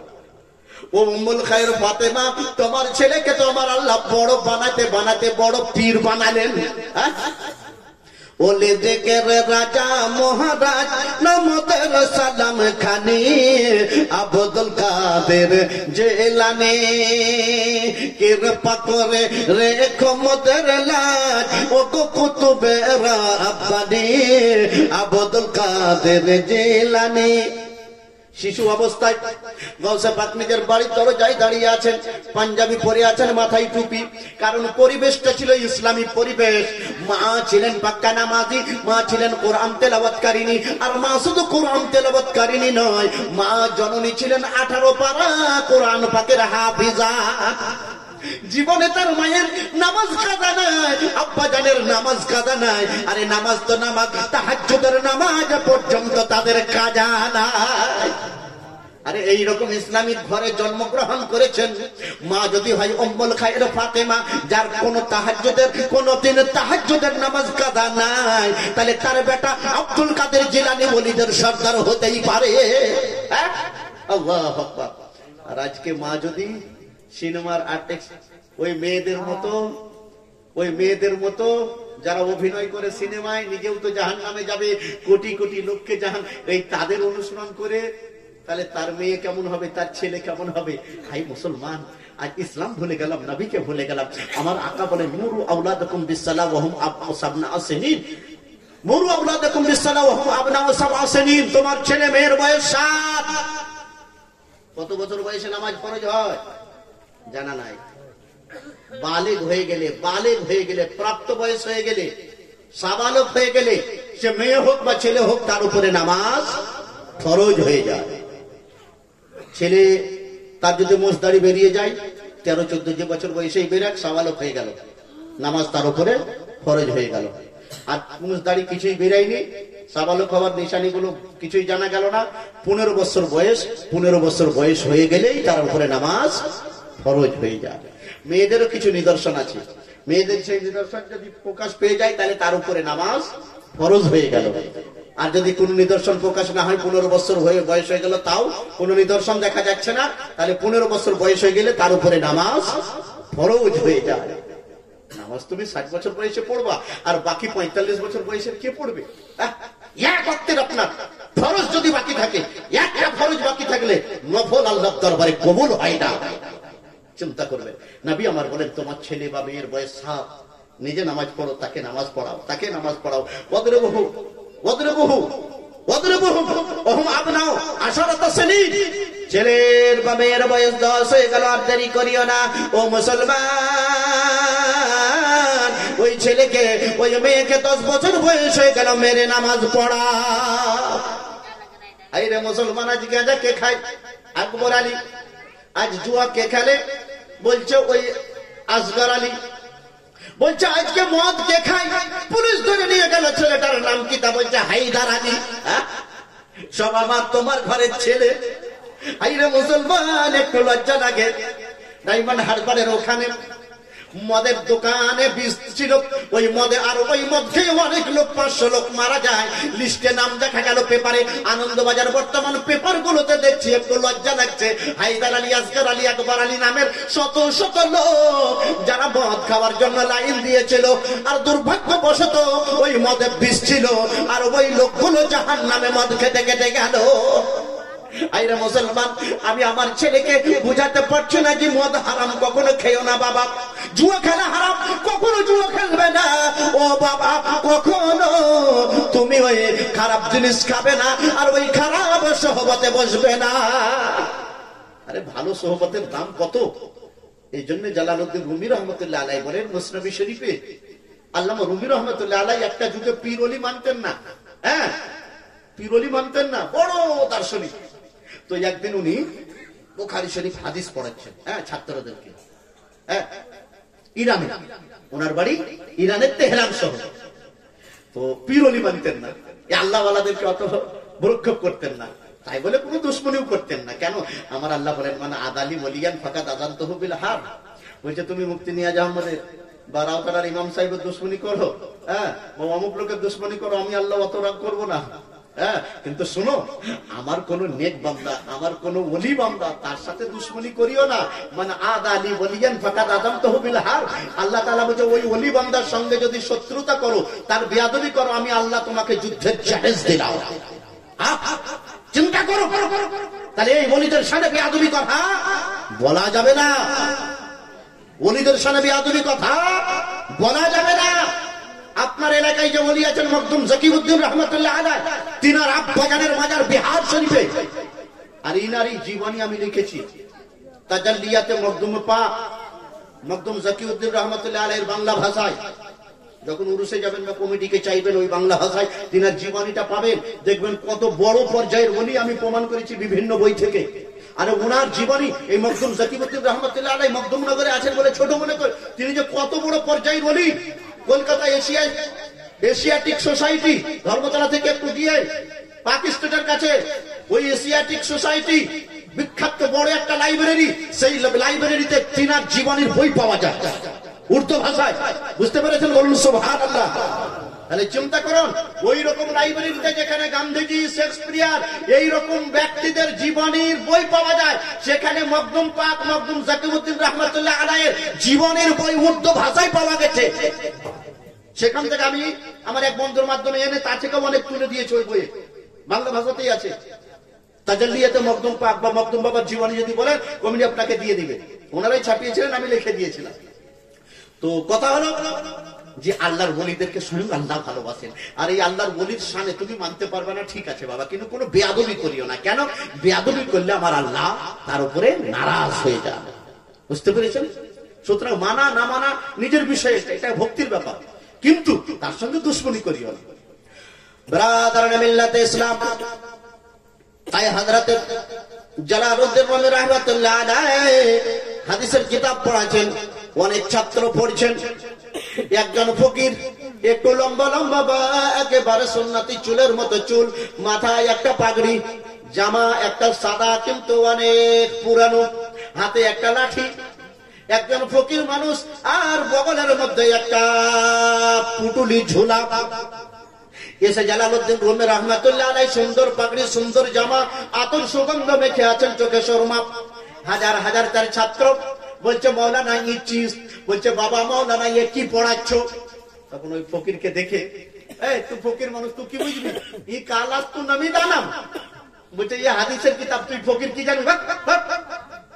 ওনার একটু রাগ হয়ে গেল। ফকিররা রাগ করেন না, কিন্তু একটু শিক্ষা দেওয়ার জন্য মনে রাগ হয়েছে না কি হয়েছে আল্লাহ পাক জানে। হঠাৎ হাদিসের কিতাবটাকে নিয়ে ছুটতে আরম্ভ করলো। এবারে জালালউদ্দিন রুমি রহমাতুল্লাহ আলাইহি মোল্লা সাহেব কি বলছে, ছোট ছোট ওকে ধরো, এই ফকির আমার কিতাব কেড়ে দিল। আর তখন কিন্তু প্রেস ছিল না, বুঝতে পেরেছে? এই হাদিসের কিতাব হাতে লিখতে হতো, ওই রকমই আর একটা কিতাব লিখলে ওই হাতে লিখতে হতো। তো এইরকম একটা হাদিসের কিতাবকে উনি নিয়ে বগলে ভরে ছুটতে আরম্ভ করলেন। এই আল্লাহর ওলি ছুটছেন, ওর পিছন কেউ ছুটতে পারলো না, কিন্তু 40-50টা ছাত্র নিয়ে মাওলানা জালালউদ্দিন রুমি উনিও ছুটছেন। অনেক দূর যাওয়ার পর কি করলেন, ওই কিতাবটাকে এই একটা কুয়া দেখতে পেলেন, কুয়ার পানিতে ফেলে দিলেন, আর কুয়ার পাশে দাঁড়ালেন। মাওলানা গিয়া করছে, এই বাবা কি হলো মাওলানা? তা বলছে, আরে তুমি আমার এই কিতাব হাদিসে ফেলে দিলে, কতদিন আমি লিখেছিলাম জানো? তুমি আমার কাছে টাকা নিতে, খাবার জন্য, পড়ার জন্য টাকা নিতে, আমার অনেক দিনে তুমি মেহনতকে বরবাদ করে দিলে, আমার এই হাদিসের লেখা কিতাবটা তুমি পানিতে ফেলে দিলে। বলছে মাওলানা এই কিতাবটা আমি দিলেই তো হলো। বলছে বড় দিতে পারবে তুমি, কলাই পড়তে জানো? হ্যাঁ। তা বলছে শোনো, তোমার কিতাব দিলেই তো হলো, কিতাব নিবে বাবা? হ্যাঁ কই দাও। আচ্ছা একটু দাঁড়াও, এই পানি। উনি কি বলছেন, এই পানি বের করে তো। পানি তোমার কথা শুনবে, বড় তুমি বুজরুক হয়েছো, কত বুজরুকি তোমার দেখি। দাঁড়াও একটু বাবা, রাগ করো না, রাগ করতে নাই। যে রাগ করবো না মানে কত দিনে আমি অন্য একটা হাদিসের কিতাব থেকে তুলেছি, কত দিন লেগেছে ছাত্রদেরকে পড়াবোটা কি, সব আমার পানি পানি তুমি করে বলছে কিছু হবে না বাবা, এ পানি দিয়ে দিবে। পানির ভিতরে হাত ভরলেন, ওই আল্লাহর ওলির নাম হযরতে শামসে তাবরিজ রাহমাতুল্লাহ আলাইহি। পানির ভিতরে যদি হাত ভরলেন, হাদিসের কিতাবটাকে বের করে নিলেন, আল্লাহু আকবার আল্লাহু আকবার। পানিতে কয়েক মিনিট কিতাবটা ছিল, কিন্তু ওই কিতাবের মধ্যে পানি লেগে নাই, মাওলানা রুমিকে ওই কিতাবটা তুলে দিয়ে দিলে।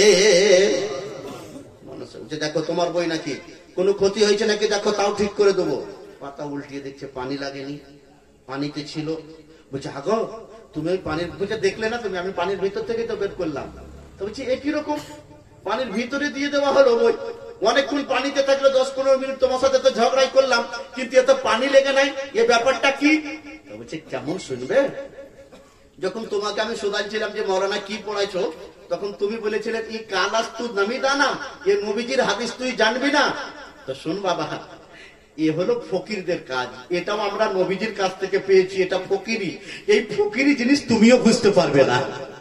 এই দরিয়ায়, এই জগতে না এলে যে পানিতে থাকা যায়, পানিতে ফেলে দেওয়া যায়, কিন্তু পানি তাকে স্পর্শ করে না, এটা এই ফকিরি লাইনে না এলে তুমি বুঝতে পারবে না। বলছে তাই নাকি? তখনই ওনার পায়ে পড়ে গেলেন, বাবা নিশ্চয় তুমি কোনো পৌঁছাওয়া আল্লাহর ওলি। আর মাওলানা রুমি রহমাতুল্লাহ আলাইহি সেই দিন থেকে শামসে তাবরিজ রহমাতুল্লাহ আলাইহির গোলাম হয়ে গেলেন। আর তিনি কি বলেছিলেন? মৌলভী হারগিজ না সুদ, মৌলভী হারগিজ না সুদ, মাওলানা রুম তা গোলামে শামসে তাবরিজ না সুদ। বলছে আমি যতক্ষণ পর্যন্ত শামসে তাবরিজ আল্লাহর ওলির গোলাম হই নাই, তার আগে মাওলানা হয়েছিলাম, মুফতি হয়েছিলাম, মুহাদ্দিস হয়েছিলাম, মুফাসসির হয়েছিলাম, কিন্তু আল্লাহ ওয়ালা মৌলভী হতে পারিনি।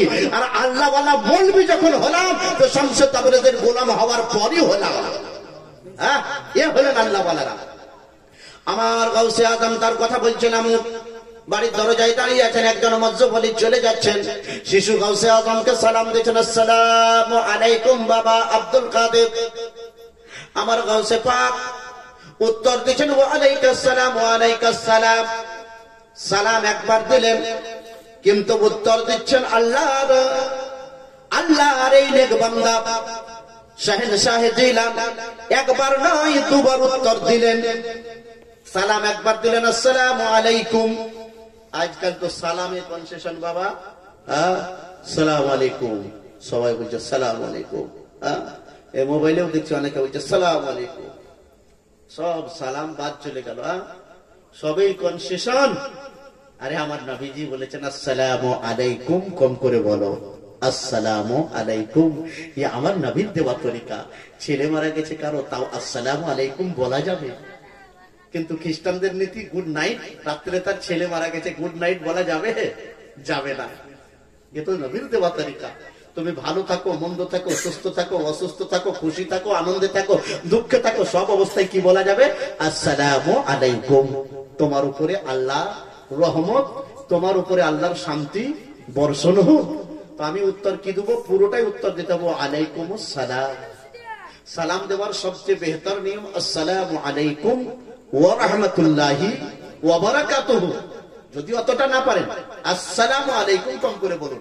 সালাম আলাইকুম এই আলিফকে ছেড়ে দিয়ে এই আরবি শব্দের হুলিয়াটাকে, আরবি শব্দের আকৃতিটাকে চেঞ্জ করবেন না। এ আমার নবীর সুন্নাত। আর ওই সমস্ত কাজ যেগুলো আমার নবী করেছেন সেটা আমরাও করি, কিন্তু সুন্নাত নিয়তে যদি করি আমি নেকি পাবো। আর কত নেকি? রাসূল পাক আমার বলেন মান তামাসসাকা বিসুন্নাহ ইনদা ফাসাদ উম্মতি ফালা আজরা মিয়াতে শাহীদ। বলছে আমার সুন্নতের উপরে আমল করা মানুষ যখন ছেড়ে দেয়, আমরা ভাত খাওয়ার আগে হাত ধুই, কিন্তু জানি আমার রাসূল পাক খাইতে যাওয়ার আগে এক হাত নয় দুই হাত ধুতে। যে জোরে বলো, হাত তো আমরা ধুই, দুই হাতটা ধুয়ে নেবো, আর নবীজির সুন্নাত বলে ধুচ্ছি। খাবার আগে বিসমিল্লাহ তো অনেকে পড়ি, যারা না পড়ি একটু মনে করে পড়ে নেবো। আমার নবীজি পড়তেন কম করে, খাবারের দোয়া সম্পূর্ণটা জানতেই হবে এটা কোনো মানে নাই। বিসমিল্লাহির রহমানির রহিম পড়ে দিলাম, নবীজি পড়তেন, আমিও পড়ছি, বরকত হবে। নবীর সুন্নাত এবং বিসমিল্লাহ পড়ার নেকিটা পেলেন, নবীর সুন্নাত আমল করার নেকিটা পেলেন। কত নেকি! এই যুগে মানুষ দাঁড়িয়ে খাবার খায়, দাঁড়িয়ে কখনো খাবার খাবেন না, দাঁড়িয়ে কখনো চাপ খাবেন না, দাঁড়িয়ে কখনো পানি পান করবেন না, বসে খাওয়া আমার নবীজির সুন্নাত। দস্তরখান বিছিয়ে খাওয়া আমার নবীজির সুন্নাত। খাবার চিবিয়ে চিবিয়ে খাওয়া আমার নবীজির সুন্নাত। পানি 3 শ্বাসে খাওয়া আমার নবীজির সুন্নাত। বর্তমানের বিজ্ঞান রিসার্চ করে বলেছে যে ওই নবী তো বৈজ্ঞানিকদের বৈজ্ঞানিক ছিলেন, যে শুধু নবীকে ভালোবাসি, পীর ওলিকে ভালোবাসি এটা বললে হবে না। তিনারা যে সুন্নাত নিয়ম দিয়েছেন তাকে ভালোবাসতে হবে। আর রাসূলের পাকের ওই সমস্ত কাজ যেটা নবী আমার করতেন এবং আমাদেরকে করতে বলেছেন তাকে বলা হয় সুন্নাতে রাসূল। সেই সুন্নাতে রাসূলকে যদি আমি নবীজির সুন্নাত মেনে নবীজির সুন্নাত মানছি এই নিয়তে করি তাহলে অফুরন্ত নেকি পাবো। তাই তো আকা আমার বলেন যে যখন আমার সুন্নতকে মানুষ বিলীন করে দিবে ওই সময় যদি আমার কেউ একটা সুন্নতের উপরে আমল করে আমার আল্লাহ তার আমল নামায় 100 শহীদের সমতুল্য নেকি লিখে দিবে। তাই সালাম দেওয়া নবীজির সুন্নাত। আর কেউ যদি সালাম দেয় উত্তর দেওয়াটা ওয়াজিব। এখানে আমরা সবাই আছি, কেউ একজন এসে সালাম দিল, কেউ একজন যদি উত্তর দিয়ে দিই সেই উত্তর দেওয়াটা যথেষ্ট। জামাতে সালাম দিলে একজন উত্তর দিলেই হবে, বুঝতে পেরেছেন? জামাতে যদি কেউ সালাম দেয়, আজান হয়েছে তখন সালাম দেওয়া যাবে না, কেউ খাবার খেয়েছেন তখন সালাম যাবে না, কেউ বাথরুম পায়খানায় আছে তখন সালাম দেওয়া যাবে না, কিছু সময় সালাম দিতে নাই। নামাজ পড়া নেকির কাজ, কিন্তু সূর্য মাথার উপরে তখন নামাজ পড়লে গুনাহ হবে। সূর্য ডুবছে তখন নামাজ পড়া যাবে না, সূর্য উঠছে তখন নামাজ পড়া যাবে না। এই 3 ওয়াক্তকে বলা হয় আওকাতে মাকরুহা, অর্থাৎ ওই সময়গুলোতে নামাজ পড়া মাকরুহ, তাহরিমি, হারামের নিকটবর্তী। অনেকে বলছে যে ওই 3 টাইমে নামাজ পড়া হারাম, বুঝতে পেরেছেন? তাহলে নামাজ পড়া নেকির কাজ, কিন্তু সময় জেনে পড়তে হবে।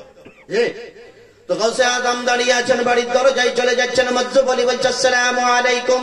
আমার গাউসে আজম বলছেন ওয়ালাইকুম আসসালাম, ওয়ালাইকুম আসসালাম।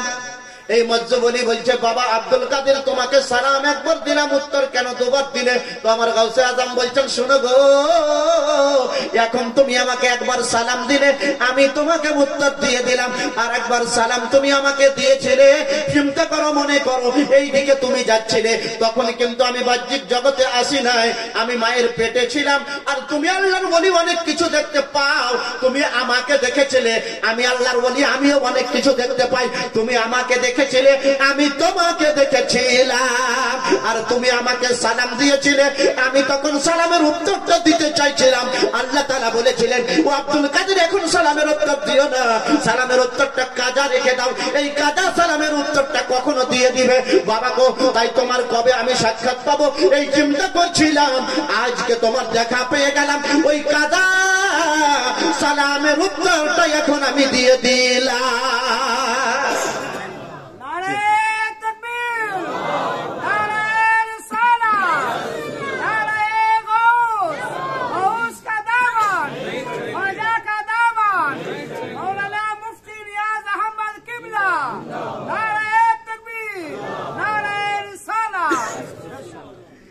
মিশকাত শরীফ হাদিস নম্বর 5503 নম্বর হাদিস। অনেকে বলেন না যে পীর সেদিন কি করবে নিজেই দেখুক, হ্যাঁ জি, একটা খারাপ ধারণা মানুষের মধ্যে জন্মাতে নাই, বুঝতে পেরেছেন? হাদিস শোনায় মিশকাত শরীফ 5503 নম্বর হাদিস। হ্যাঁ, আমার রাসূল পাক বলেন উসমান ইবনে আফফান রাদিয়াল্লাহু তাআলা আনহু قال قال رسول الله صلى الله تعالى عليه وسلم يشفع للمسلمين ثلاثه الانبياء ثم العلماء ثم الشهداء। জোরে বলুন সুবহানাল্লাহ। নবী আমার বলেন কাল হাসরের মাঠে আল্লাহ তাআলা হবেন বিচারক। বাপ বেটার হবে না, বেটা বাপের হবে না, মা বেটির হবে না, বেটি মায়ের হবে না, শ্বশুর শাশুড়ি সমস্ত সম্পর্ক, শ্বশুর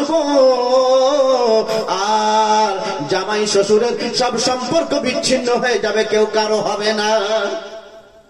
কিন্তু যখন আমার রাসূল পাক শাফাতের দরজাটা খুলে দিবেন, নবী আমার বলেন 3 শ্রেণীর লোক কাল হাসরের মাঠে এক লোক আর এক লোকের কাজে লাগবেন। 3 শ্রেণীর লোক মানুষের উপকার পৌঁছাতে পারবে, 3 শ্রেণী যারা মানুষকে ধরে ধরে জান্নাতে নিয়ে যাবে। তারা কে? তা বলছে আল আম্বিয়া, নবীগণ। গুনাহগারদেরকে হাতে ধরে ধরে আমার আল্লাহর কাছে মাপ চাইয়া নিয়ে কি করবেন? জান্নাতে নিয়ে যাবে। সুম্মাল উলামা, তারপর ওলামাগণ। কোন আলেম?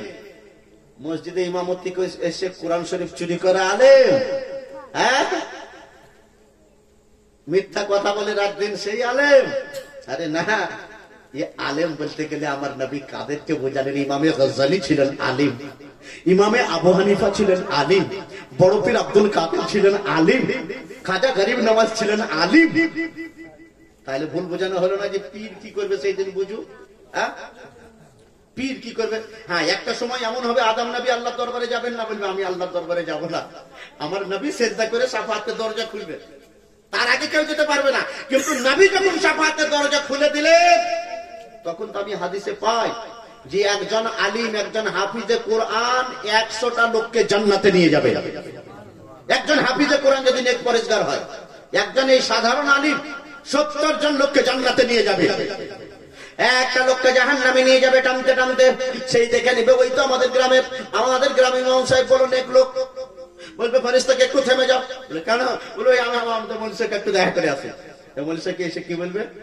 আমা তারিফুনি মিশকাত শরীফ কিতাবুল ইলমের হাদিস, এই হাদিসটা তিরমিজি শরীফ সরহ সুন্নাহ কিতাবের মধ্যেও আছে। দয়ার নবী আমার বলেছেন হাদিসটা, ওই ব্যক্তি যে জাহান্নামে যাচ্ছে, ফেরেশতা তাকে টানতে টানতে নিয়ে যাচ্ছে, এই আলিমের কাছে এসে বলবে আলা তারিফুনি আনাল্লাযী ওয়াহাবতু লাকাল ওযু, বলছে বাবা মাওলানা সাহেব তুমি আমাকে চিনতে পারছো না, আমি ওই লোক, একদিন তুমি নামাজ পড়বে, পানির জন্য এদিক ওদিক দেখছিলে, কোথাও পানি ছিল না, আমি নিজে হয়তো নামাজ পড়তে পারিনি, এই কারণে ফেরেশতা টানতে টানতে আমাকে জাহান্নামে নিয়ে যাচ্ছে, কিন্তু আমি তোমাকে নামাজের জন্য এক বদনা পানি দিয়েছিলাম। ওই গ্রামে বাড়ি না, তুমি সত্যি পানি দিয়েছো? বলো হ্যাঁ হুজুর পানি দিয়ে। তা কি হলো? তা বলছে দেখেন না ফেরেশতা আমাকে টানতে টানতে জাহান। তাই নাকি? বলছে থাম থাম, এই ফেরেশতা একটু থেমে যাও। বলছে আল্লাহ গো, আমাকে সম্মান করেছিল তোমার কোরআন আমি শিখেছিলাম বলে, তোমার নবীর হাদিস শিখেছিলাম বলে, তাছাড়া এই এমন লোক ছিল যে কত লোককে থাপড় মেরে তাড়াতো, আর আমার পানির ব্যবস্থা করে দিয়েছিল নামাজ পড়ার জন্য, তাহলে তোমার কোরআনেরই তো সে সম্মান করেছিল, তোমার নবীরই তো সম্মান করেছিল, আল্লাহ একে জাহান্নামে দিও না। বলবে যা, ওকে জান্নাতে নিয়ে যা। এই আলিম শাফাআত করে তাকে কি করবে? জান্নাতে নিয়ে যাবে। আচ্ছা তাহলে এবারে বলুন, মানুষকে এই নলেজ দিয়াটা ঠিক হবে? সেদিন পীর কি করবে তাই দেখুক গা, বলা ঠিক হবে? আল্লাহর ওলি থেকে মানুষকে দূরে করার জন্য মানুষ যাতে নেক কাজ করে, চোরের কাছ থেকে, জুয়ার কাছ থেকে, মদের কাছ থেকে, যে কোনো মাধ্যমে সে নেক কাজ করুক, সেটাই আমাদেরকে বলতে হবে। কারণ নবী আমার এসেছেন আগেই আমি বলেছি সমাজ গড়তে, সমাজে শান্তি স্থাপন করতে। সুতরাং আল্লাহর ওলিগণ, প্রত্যেকটা পীর মুর্শিদগণ মানুষকে ভালো পথে চলার রাস্তাটা দেখা, আর এই রাস্তার কথাই কোরআন বলে সূরা ফাতিহা, ইহদিনাস সিরাতাল মুস্তাকিম, আল্লাহ আমাকে সিরাতে মুস্তাকিমের উপরে চালাও। অনেকে বলে আল্লাহ আমাকে সিরাতে মুস্তাকিম সরল পথ দেখাবে, বোকা। আমরা সরল পথ পেয়ে গেছি, সরল পথ পেয়ে গেছি, আল্লাহ আমাদেরকে সরল পথ আমার নবীর মাধ্যমে দিয়ে দিয়েছেন, কিন্তু এই সরল পথে চলা বড় কঠিন। যে সরল পথে চলা বড় কঠিন, তাই আমার আলা হযরত বরেলি শরীফের মহান মুজাদ্দিদ এই ইহদিনাস সিরাতাল মুস্তাকিমের অনুবাদ করেছেন, এই আল্লাহ हमें सीधी राह पर चला। অনেকে তরজমা করছেন যে हमें सीधी राह देखा, মানে এখনো পথ পাইনি, গোমরা হয়ে বেড়াচ্ছে। কিন্তু আমরা তো আল্লাহর রসুল পাকের বরকতে, খাজা গরিব নওয়াজের বরকতে, আমাদের আলা হযরতের বরকতে আমরা ইসলাম নামী শান্তির ধর্ম, সর্বশ্রেষ্ঠ ধর্ম পেয়ে গেছি, কিন্তু এর উপরে কায়েম থাকা বড় কঠিন। সঠিকভাবে নামাজ আদায় করতে পারা বড় কঠিন, সঠিকভাবে রোজা আদায় করা বড় কঠিন, সঠিকভাবে চলাটা বড় কঠিন। তাই আল্লাহর কাছে দোয়া করছি, ইহদিনা, ইয়া আল্লাহ আমাকে কায়েম রাখো সিরাতে মুস্তাকিমের উপরে, আল্লাহ আমাকে সিরাতে মুস্তাকিমের উপরে পরিচালনা করো, কায়েম রাখো। হ্যাঁ, এবারে আল্লাহ তাআলা বলেও দিচ্ছেন যে সিরাতে মুস্তাকিম কোনটা? সিরাতাল লাযিনা, বলছে ওই রাস্তা, আনআমতা আলাইহিম। আল্লাহ গো, আল্লাহ তাআলাকে আমরা বলছি আনআমতা আলাইহিম, আল্লাহ আমাদেরকে ওই পথে চালাও যে পথে চলে যাদেরকে তুমি পুরস্কৃত করেছো, যে পথে চলে তোমার পুরস্কার পেয়েছে। আল্লাহ তুমি যাদেরকে পুরস্কৃত করেছো, তো আল্লাহ তাআলা কাকে কাকে পুরস্কার দিয়েছেন? দ্বিতীয় জায়গায় কোরআন পাকে আমার আল্লাহ বলেন, আল্লাযীনা আনআমা আল্লাহু মিনান নাবিয়্যিন, আল্লাহ যাদেরকে পুরস্কৃত করেছেন তারা হলেন নবীগণ। তার মানে নবীদের পথ ঠিক, জোরে বলুন, নবীদের পথ ঠিক। আল্লাযীনা আনআমা আল্লাহু মিনান নাবিয়্যিন ওয়াস সিদ্দিকিন, সিদ্দিকিন যারা, সত্যবাদী যারা, আবু বকর সিদ্দিক রাদিয়াল্লাহু আনহু, ওমর ফারুক রাদিয়াল্লাহু আনহু, সাহাবায়ে কেরাম, তাদের পথ ঠিক। ওয়াসশুহাদা, হযরতে আমির হামজা শহীদ হয়েছেন, তিনার পথ ছিল ইসলাম। হযরতে ইমামে হাসান হোসেন শহীদ হয়েছেন, তিনাদের পথ ছিল ইসলাম। তা বলছে আল্লাহ গো ওই শহীদ তাদের পথে চালাও। ওয়াসসালিহিন, আর আল্লাহ নেক বান্দা, আল্লাহ নেক বান্দা। ইমাম আবু হানিফা ছিলেন আল্লাহর নেক বান্দা, গাউসে পাক ছিলেন আল্লাহর নেক বান্দা, খাজা গরিব নওয়াজ ছিলেন আল্লাহর নেক বান্দা, দাতা মাহবুব শাহ ছিলেন আল্লাহর নেক বান্দা। তো আল্লাহ তাআলাকে তো এটাই আমরা বলছি, আল্লাহ গো আমাকে যদি চালাবে রাসূলের পথে চালাও, আমাকে যদি চালাবে আবু বকর সিদ্দিক রাদিয়াল্লাহু আনহুর পথে চালাও, আল্লাহ গো আমাকে যদি চালাতে হয় আমিরে হামজার পথে চালাও, আল্লাহ গো আমাকে যদি চালাতে হয় ইমামে গজ্জালির পথে চালাও, আমাকে যদি চালাতে হয় মুজাদ্দিদ আল-ফাসানির পথে চালাও, আল্লাহ গো আমাকে যদি চালাতে হয় খাজা মঈনুদ্দিন চিশতির পথে চালাও, আল্লাহ গো আমাকে যদি চালাও তুমি, তাহলে আমার হযরত বড় পীর আব্দুল কাদের জিলানীর পথে চালাও। এই ওয়ালিদের পথটাই তো সরল এবং সহজ পথ। এই পথ থেকে যে সরে যাবে সে সিরাতে মুস্তাকিমে থাকবে না। কোরআন বলছে সিরাতে মুস্তাকিম ওই 4 শ্রেণীর লোকের। এবারে রাসূল পাক কি বলছেন যে হ্যাঁ, যারা আল্লাহর নেক বান্দা হয় তারাও আল্লাহর দরবারে একটা দিকে পান, সম্মান পান। কেমন সম্মান? রাসূল পাক বলছেন মিশকাত শরীফ হাদিস নম্বর 503 এর মধ্যে হাদিস বর্ণনা করছেন রাসূল পাক উসমান বিন আফফান রাদিয়াল্লাহু তাআলা আনহু قال রাসূলুল্লাহ সাল্লাল্লাহু আলাইহি ওয়াসাল্লাম ইয়াশফাউ লিল মুসলিমিনা সালাসা, 3 শ্রেণীর লোক আল্লাহর দরবারে গুনাহগারদের জন্য শাফাআত করবেন। তার মানে জানা গেল 3 শ্রেণীর লোক, তারা কি করবেন? মুসলমানদের কাজে লাগবে। কবে কাজে লাগবে? হাসরের মাঠে। নবীগণ আর আলেমগণ মানে আল্লাহর ওলিগণ, আর সুম্মা শুহাদা, আর যারা শহীদ হয়েছেন তারা। বুঝতে পেরেছেন? তাহলে আল্লাহর নেক বান্দাগণ সেদিন শাফাআত করে তিনি যদি জান্নাতি হন, আরে জান্নাতি না হলে নেক বান্দা না হলে তো জান্নাতি হবেন না।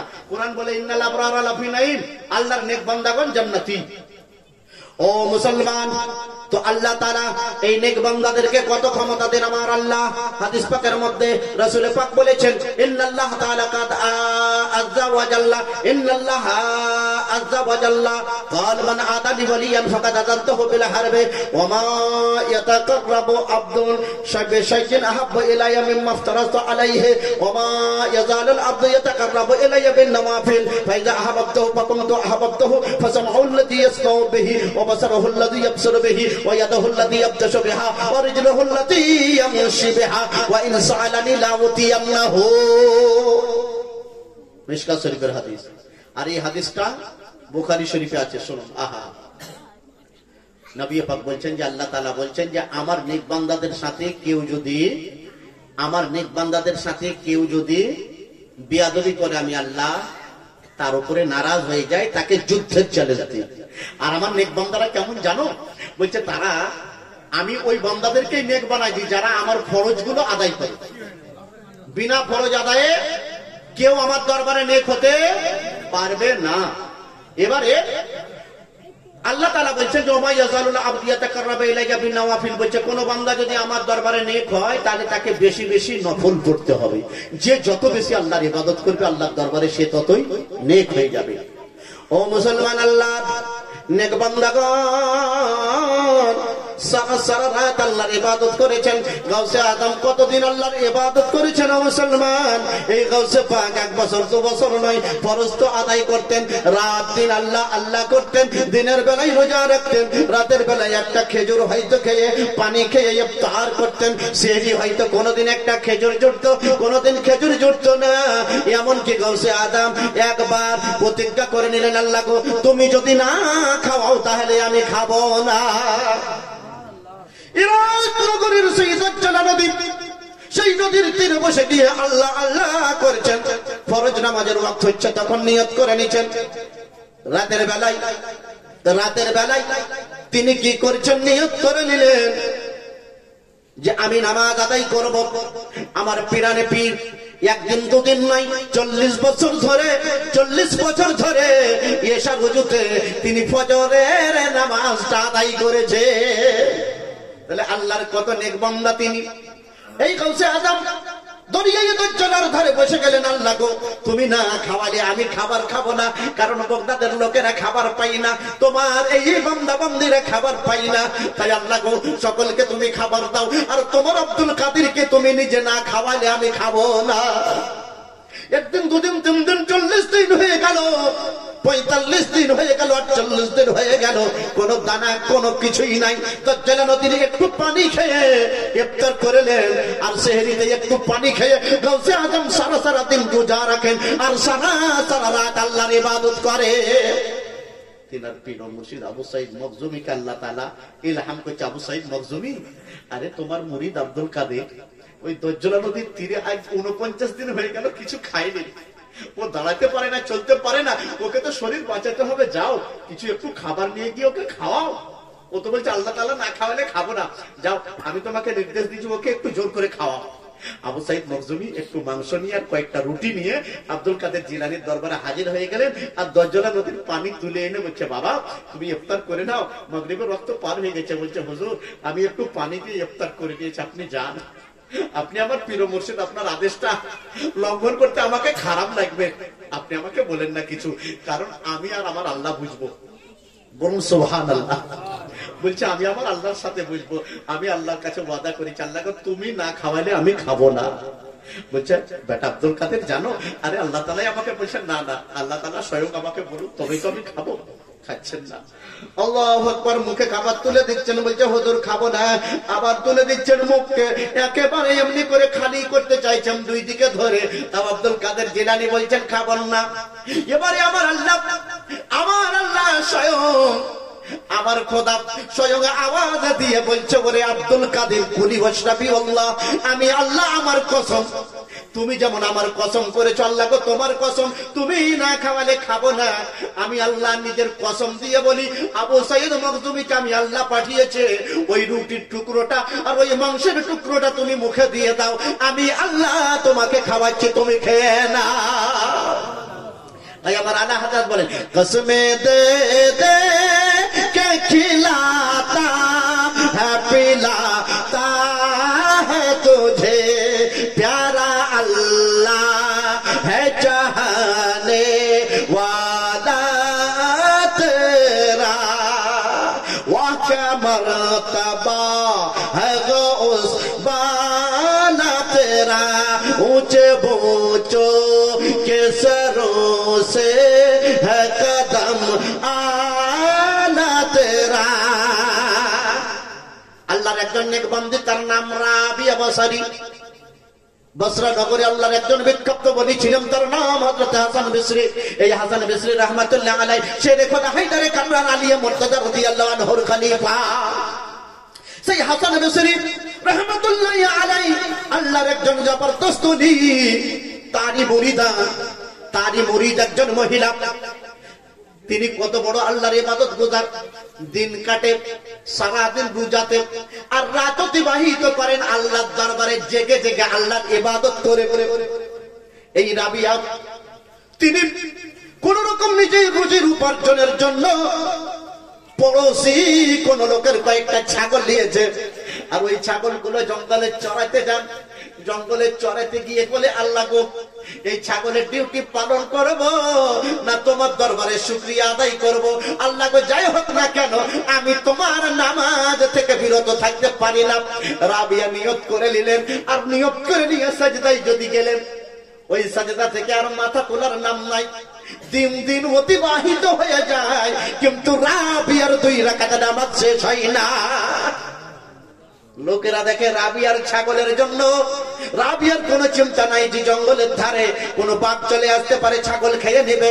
রাবিয়া বলেছেন আল্লাহ গো তোমার রাবিয়া কি তোমার শুকরিয়া আদায় করবে না? এ ছাগলের দায়িত্ব পেয়েছি বলে তোমার ওই ইবাদতের দায়িত্ব থেকে আমি কোন রকম কাহিনী অলসতা করতে পারি না।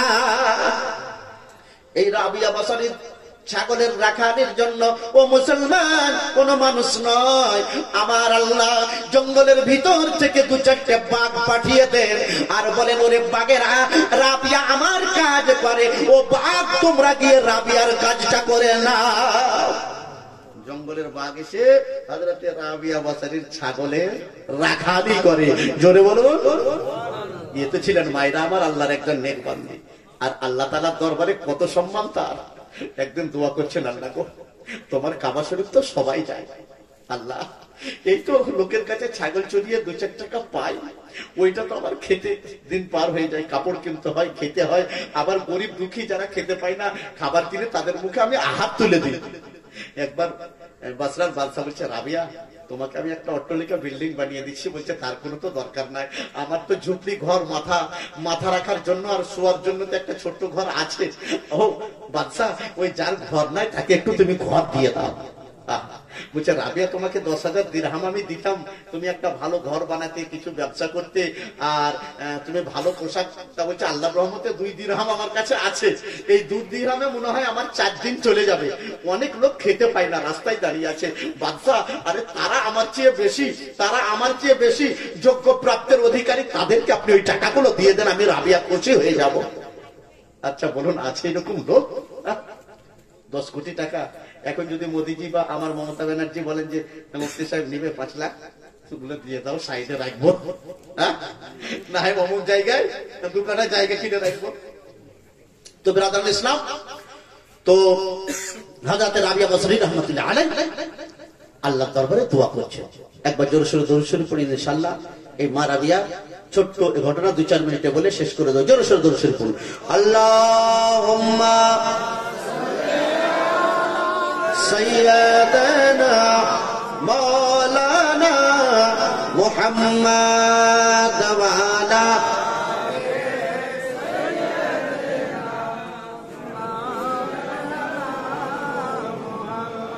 আজিয়া মেনার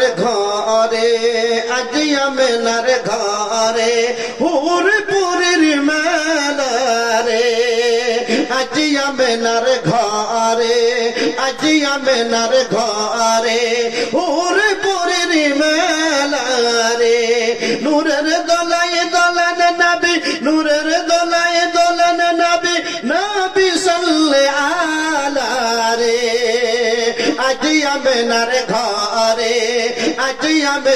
ঘরে হুরপুরের মেলা রে। বলুন সুবহানাল্লাহ। বলছেন আল্লাহ গো আমার কাছে কোনো যানবাহন নাই, আমি পায়ে হাঁটতেও পারবো না, আল্লাহ গো আমি বড় গরিবিনী, তোমার কাবা ঘর গিয়ে দিদার করা আমার তো ক্ষমতা নাই। আল্লাহ গো মন চাইছিল কাবা দেখতে পারবার। সারা দেশের লোক মক্কা নগরী গিয়ে কাবা দিদার করে, কাবার তাওয়াফ করে, হাজারে আসওয়াদে চুম্বন দেয়। আল্লাহ গো আমার তো যাওয়ার ক্ষমতা নাই। কেঁদে কেঁদে দোয়া করছেন, দোয়া শেষ হয়ে গেল। কি দেখছেন? আল্লাহু আকবার। বাড়ির যদি দরজা খুলছেন দোয়া শেষ করে, তো রাবিয়া বসারির বাড়ির দরজায় কাবা এসে হাজির হয়ে গেছে।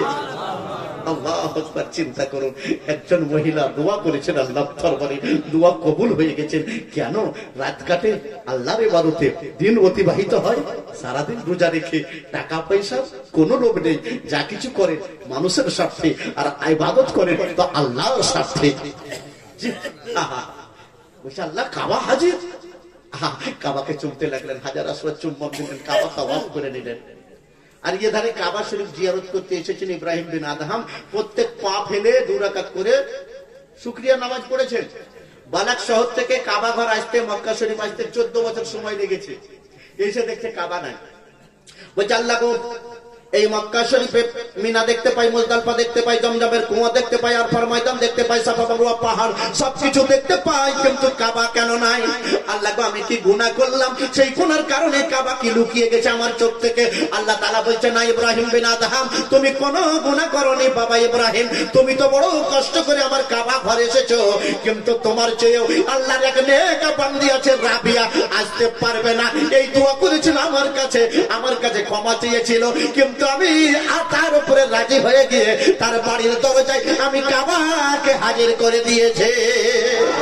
একটু অপেক্ষা করো, একটু দাঁড়িয়ে যাও, দেখবে কাবা নিজের জায়গায় চলে আসবে। ঠিক রাবিয়া বসরির কাবা দিদার হয়ে গেল, কাবা নিজের জায়গায় চলে এসেছে।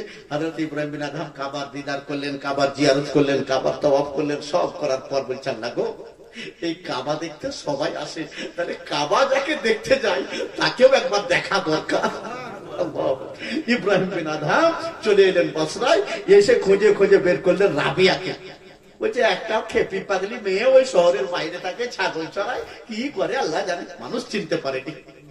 রাবিয়া বসরে ইব্রাহিম বিন আদহাম মনে মনে বলছে, আরে এ বসরার লোক তোরা চিনতে পারিসনি, রাবিয়াকে চিনেছে আমার আল্লাহ, রাবিয়াকে চিনেছেন আমার রাসূলুল্লাহ, রাবিয়াকে চিনেছে তো কাবা চিনেছে। আল্লাহু আকবার। গেলেন, দেখছেন রাবিয়া আল্লাহর ইবাদত করছেন আর ছাগলগুলো চড়ছে, ওই ছাগলগুলো রাখালি চারটা বাগে করছে। সালাম ফিরলেন, সালাম দিচ্ছে, আসসালামু আলাইকুম। রাবিয়া, কে বাবা? তা আমি ইব্রাহিম বিন আদহাম। কোথা থেকে আসছো? বলছে বালাক শহরের এক সময়ের বাদশা ছিলেন, এখন বালাক শহরের সবচেয়ে বড় ফকির, সবচেয়ে বড় বিপিএল। না কেন এসেছো? তা বলছে রাবিয়া তোমার ঘরে কাবা এসেছিল। তুমি কি করে জানলে? তুমি কি করে জানলে? তো বলছে রাবিয়া আল্লাহ তাআলা নিজের নেকবান্দাদেরকে অনেক কিছু জানায়। রাবিয়া আমি যখন কাবা দেখতে এসেছিলাম তখন কাবাকে দেখতে পেলাম না, তো আল্লাহ তাআলাকে জিজ্ঞাসা করলাম, তো আল্লাহ তাআলা বলছে ইব্রাহিম একটু দাঁড়িয়ে যাও, কাবা রাবিয়াকে দেখতে গেছে। তাই আমি চিন্তা করলাম যে কাবা রাবিয়াকে দেখতে আসে, তাহলে ওই রাবিয়াকে আমিও একবার দিদার করে নিই। চিন্তা করুন, আল্লাহু আকবার। এ হলো আল্লাহর নেক বান্দাদের ফজিলত এবং মর্যাদা। আমার গাউসে আজমকে আল্লাহ তাআলা তাই সমস্ত ওলিদের নেতা বানিয়েছিলেন। গাউসে পাক বগদাদের জামে মসজিদে বলেছিলেন, কদামি হাযিহি আলা রাকাবাতি কুল্লি ওলিয়িল্লাহ, যে আমার এই পা সমস্ত ওলিদের কাঁধে, এই জন্য ওনাকে বড় পীর বলা হয়। অর্থাৎ আল্লাহ তাআলা ওলিদের মধ্যে সর্বশ্রেষ্ঠ ওলি বানিয়েছেন, তো গাউসে আজমকে বানিয়েছেন। তাই গাউসে আজম আল্লাহর দরবার থেকে অনেক পাওয়ার পেয়ে তিনি বলেছিলেন, মুরিদি লা তাখাফ, আমার মুরিদ তুমি কোনো ভয় করিও না, কোনো ভয় করিও না, আমার কাদরিয়া সিলসিলায় বায়াত গ্রহণ করো, আর আমার দেওয়া তরিকায় চলো, আল্লাহর দেওয়া রাস্তায় চলো, আমার রাসূল পাকের সুন্নতের পথে চলো। আমি আব্দুল কাদের জিলানী তাহলে হাসরের ময়দানে তোমাদের শাফাআত করে জান্নাতে নিয়ে যাব। তাই আমাদের এটা সৌভাগ্য যে সেই গাউসে পাকের এই সভা অনুষ্ঠিত করতে পেরেছি। কিছু আমাদের শিক্ষা নিতে হবে এবং ওলিদের পথে মথে আমাদেরকে চলতে হবে। আল্লাহ পাক সেই পথে চলার জন্য আমাদেরকে তৌফিক দান করেন, বলুন আল্লাহুম্মা আমিন। যাই হোক, কিছু আলোচনা করলাম, আল্লাহ তাআলা এর উপরে আমাদের সকলকে আমল করার তৌফিক যেন দান করেন, আল্লাহুম্মা আমিন। হায়াত বাকি তো মোলাকাত বাকি, যদি আবার আসি আপনাদেরকে ইনশাআল্লাহ অনেক কিছু শোনাবো। আল্লাহুম্মা সাল্লি আলা সাইয়্যিদানা মাওলানা মুহাম্মদ ওয়া আলা আলি সাইয়্যিদানা। আসমানের ওই ফেরেশতারা বলেন, ও আমিনা পাক বিবি, আসমানের ওই ফেরেশতারা বলেন, ও আমিনা পাক বিবি, তোমার সেকমে জন্ম নেবেন, তোমার ঘরে জন্ম নেবেন শেষ জামানার নূরে নবী। আল্লাহুম্মা সাল্লি আলা সাইয়্যিদিনা মাওলানা মুহাম্মদ ওয়া আলা আলি সাইয়্যিদিনা মাওলানা सल्लल्लाहु अलैहि वसल्लम। अर्श कुर्सी झुके तस्लीम अहमद के लौट खड़े मोमिन ताज अहमद के ले जाना बे